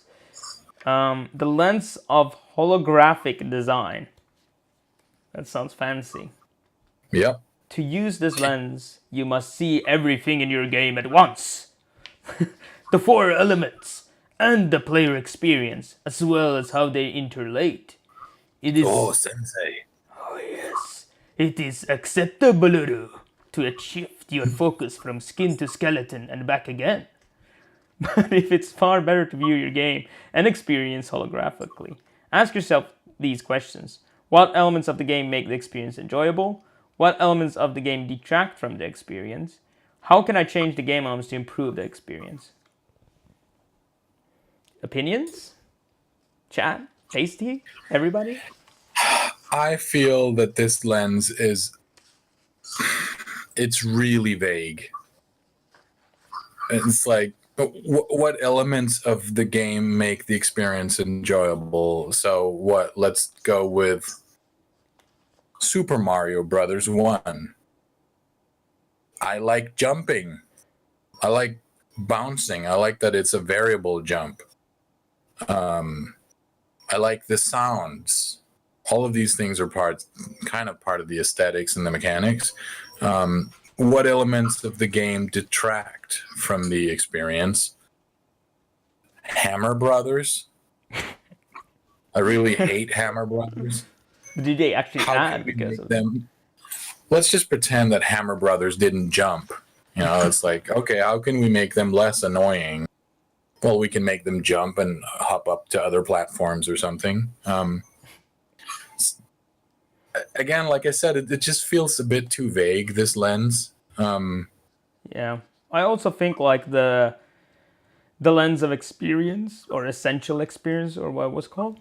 I think that's more valuable, looking at the experience and then figuring out what to change or put into game, and then through that kind of then look at these elements, which is kind of the holographic design is trying to do. But Yeah.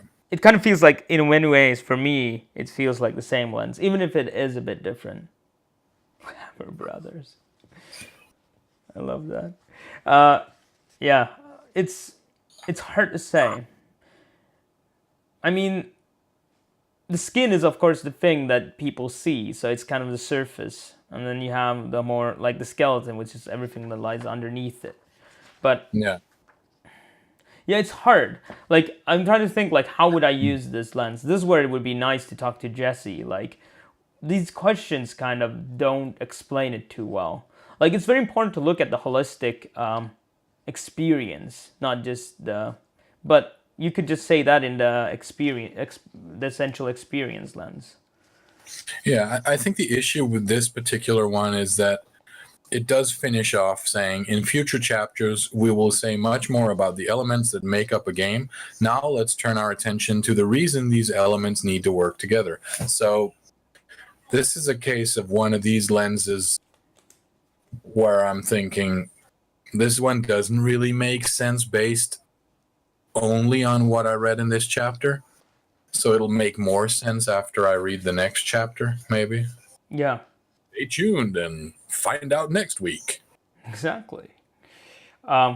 it might be also that, yeah, I think that might be true. That it's like we're not experienced enough yet. We need to read the next chapters, and then we'll find out what he means. And it might actually be something that occurred to me because I discussed a lot about like the balance between aesthetic, mechanic, and story and technology, and why that doesn't, to balance them doesn't make sense. Maybe he actually means more. Oh, Tobo Prime with the host. Welcome, guys. We're just about to finish up the game design book club, but so what I was saying is like maybe he means with balance is that they work well together, not that they need to be equal amount of everything, which again comes down to terminology. I don't know how you saw it when reading, like the difference between balance, meaning, does he mean with balance meaning that they work well together, so story complements the mechanics, the aesthetics, and the technology, or does he mean balance in a way that if you don't have enough story you need to add more story, which doesn't always make sense in all types of games?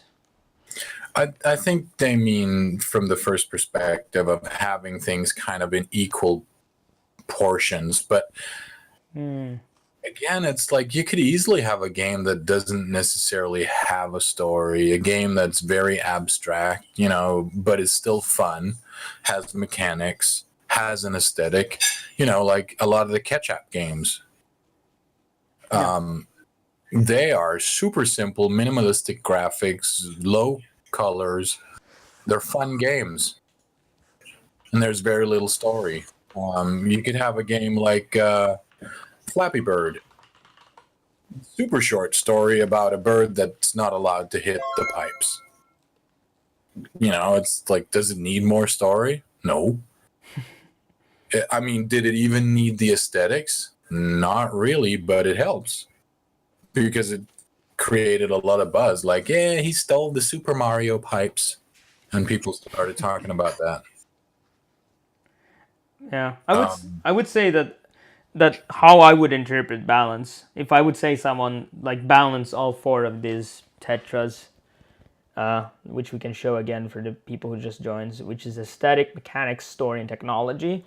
I think how I would interpret balance, no matter what they say here, at least for now until we get further, is like make them work together well. Like the story should support the aesthetics should support the story, the mechanics should support the story and whatever. Like the mechanics should support the aesthetics, the technology should support the mechanics and so forth. Not in a way that they need to be equal amount, because I do think that that's not true for all genres, and I also think that that kind of thinking is what stops a lot of people from making their game, because they feel like, for example, to be able to tell their story, they have to be very, very knowledgeable about aesthetics, technology, and mechanics, which is not necessarily true. Or that if you're very into technology, that you would have to put a lot of effort into story, mechanics, aesthetics. Like, they still need to be there and they need to work for the game, but there's ways you can work around that. Like, I think an excellent example of that is Thomas Was Alone, which is, it's not even in technology. It would be mechanic, and technology is its strength, kind of, when he started out making the game, I mean. That was what his strengths were. But then he kind of lacked the aesthetics and story, but he worked around it. So they actually became the main thing of the game, actually, which is kind of interestingly that, in a way, that he found such good ways to work around it that I would say that he kind of conquered himself in a way, making it amazing. Like the story in there is the most amazing part of the whole game. Yeah. But when he started out, he was just like, this is a platformer. Sorry, go ahead. He had a good voice actor too. Yeah, the voice actor. But he didn't, like, the graphics are just blocks. He just used the mechanics and the programming and the technology to make them look really awesome and support each other. So it was like the aesthetic supports the whole mechanic and whatever he was doing. So don't make that a limitation. Like, don't limit yourself. Even if you're not a story person, if you're just a programmer, don't let these other balls stop you. Never let balls stop you. Exactly. Never let them stop you. I think the thing is, just think about how can you work How can you, like, you can hire people, of course, if you can afford it, or find people to work with you. That's the easiest way. But if you don't have those options, then it's more about, like, you know, okay, can I make a square look good? What type of mechanics would I have to make squares look fun? Yeah. And thinking that way. Yeah, not equal parts. I don't know. For some reason, when reading the bread text, it kind of felt like he meant equal parts. But I don't know. Maybe we misread it. But we're already two people who kind of read it that way, which is kind of interesting.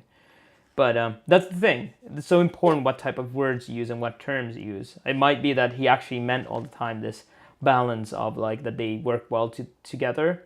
But because of the terms he used, I interpreted differently. Well, I mean, the way that Devious Oatmeal explains it by saying, I think balance in this sense is what aspects you focus on or work on to reach the intended goal, not equal parts.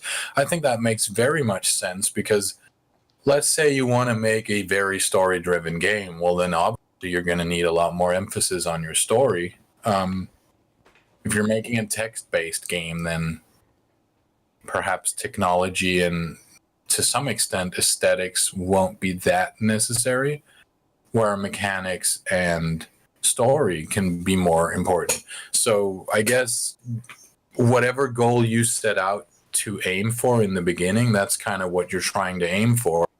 But again, it's not like you need to take every lens of the book and then programmatically go through your game with each one of them, because some of it may apply, some of it may not apply, some of it might not make sense to me. I may not understand the lens fully, then I just won't be using it.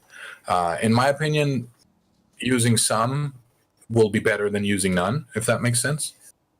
Yep. Yeah, I agree. It's a toolbox. You should use the wings that work well with you. Not all tools, you know, there's many ways to build a table and people use different tools to make it.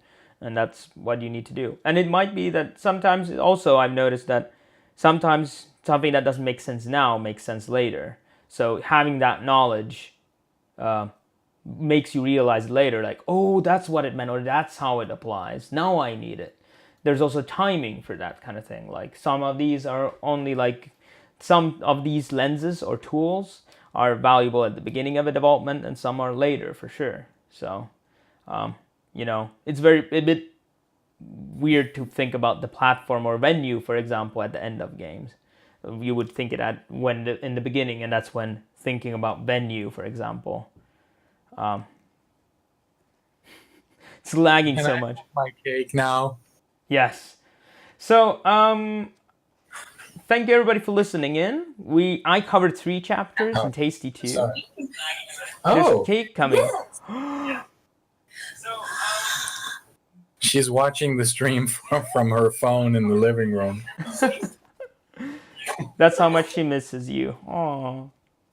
It might be, yeah. She wants cake. She wants. We didn't mean to interrupt you. That's what we do. Sorry. No, that's good. The thing I'm upset about is that I'm not getting any cake in this scenario. Again, you had pancakes last week, and you got cake today. This is unfair. Let's see if I can fix this cam. Whoops, wrong mouse. Yeah, it's lagging a bit. But I'll continue. So thank you everybody who listened in. We covered in the first edition the chapter 3 and 4, and in the second edition version of the book we covered chapter 3, 4, and 5. Good evening. I'm glad I could make it. Yeah, you could just make it. You can watch the VOD, dude.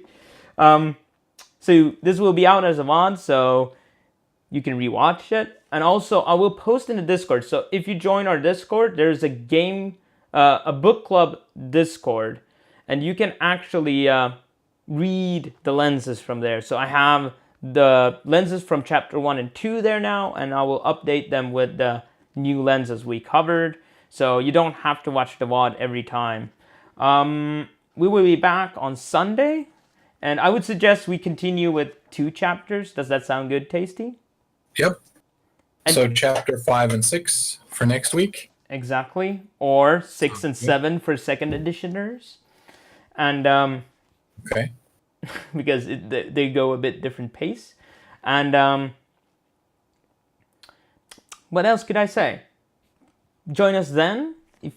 I Yeah. highly recommend to get this book, but if you don't, you can still follow along. I still think our discussions kind of cover the major points. If you have any feedback, like we're going too slow, you would like to hear us talk about more or less, like this is too long, please give us feedback in our Discord. You can put it in just the general chat, and we will write it down. And that way we know that this is the type of thing you guys like. Yeah. Like maybe you want Bjorn to talk more about his childhood or something, and maybe you want me to talk less about my stuff. Let us know. Let us know, yeah. Only by telling us can we do better. So we can only improve by you telling us. But yeah, we'll be back on Sunday. I will take a short break. Thank you, Tasty. If you guys are not following Tasty, go follow Tasty. It's Tasty Graph on Twitch and Tasty Graph TV on Twitter. Go follow him. I'll also write the... Thank you very much for the shout out. Woohoo! Woohoo! As soon as I get my stuff sorted, I am going to stream again. Yeah, your game looks super amazing. I can't wait to see it live on stream. And That would be awesome. this voice, I mean, silky smooth. You know, you could just put this on to fall asleep and have beautiful dreams.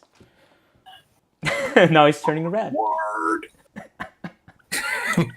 I'm actually really I'm curious because I'm on a laptop right now and I'm using the girlfriend is in the back pointing at me saying more stream. That's the type of girlfriend I like. Yeah. More stream. Yeah, but I'm curious to figure out exactly how the audio is on this laptop. But yeah, we'll figure it out. It's time for you to take a break. It's time for me to get some cake. Exactly. And everyone can go take a pee and they can come back and we'll enjoy more stream with Bjorn and poses. So get your pencils and paper or your art programs and we'll see you then. Exactly. So we'll be back in 5 minutes. The stream is not ending, just this segment. Hey, thank you, Tasty. We'll please, hey, by the way, I want pictures of that cake in the Discord. Okay. Before we end. That needs to happen. I'll try to do that. Share us some I'm pics. going to click the leave button in a moment now. Okay. See you, dude. Thanks for having me. Bye-bye. Bye-bye.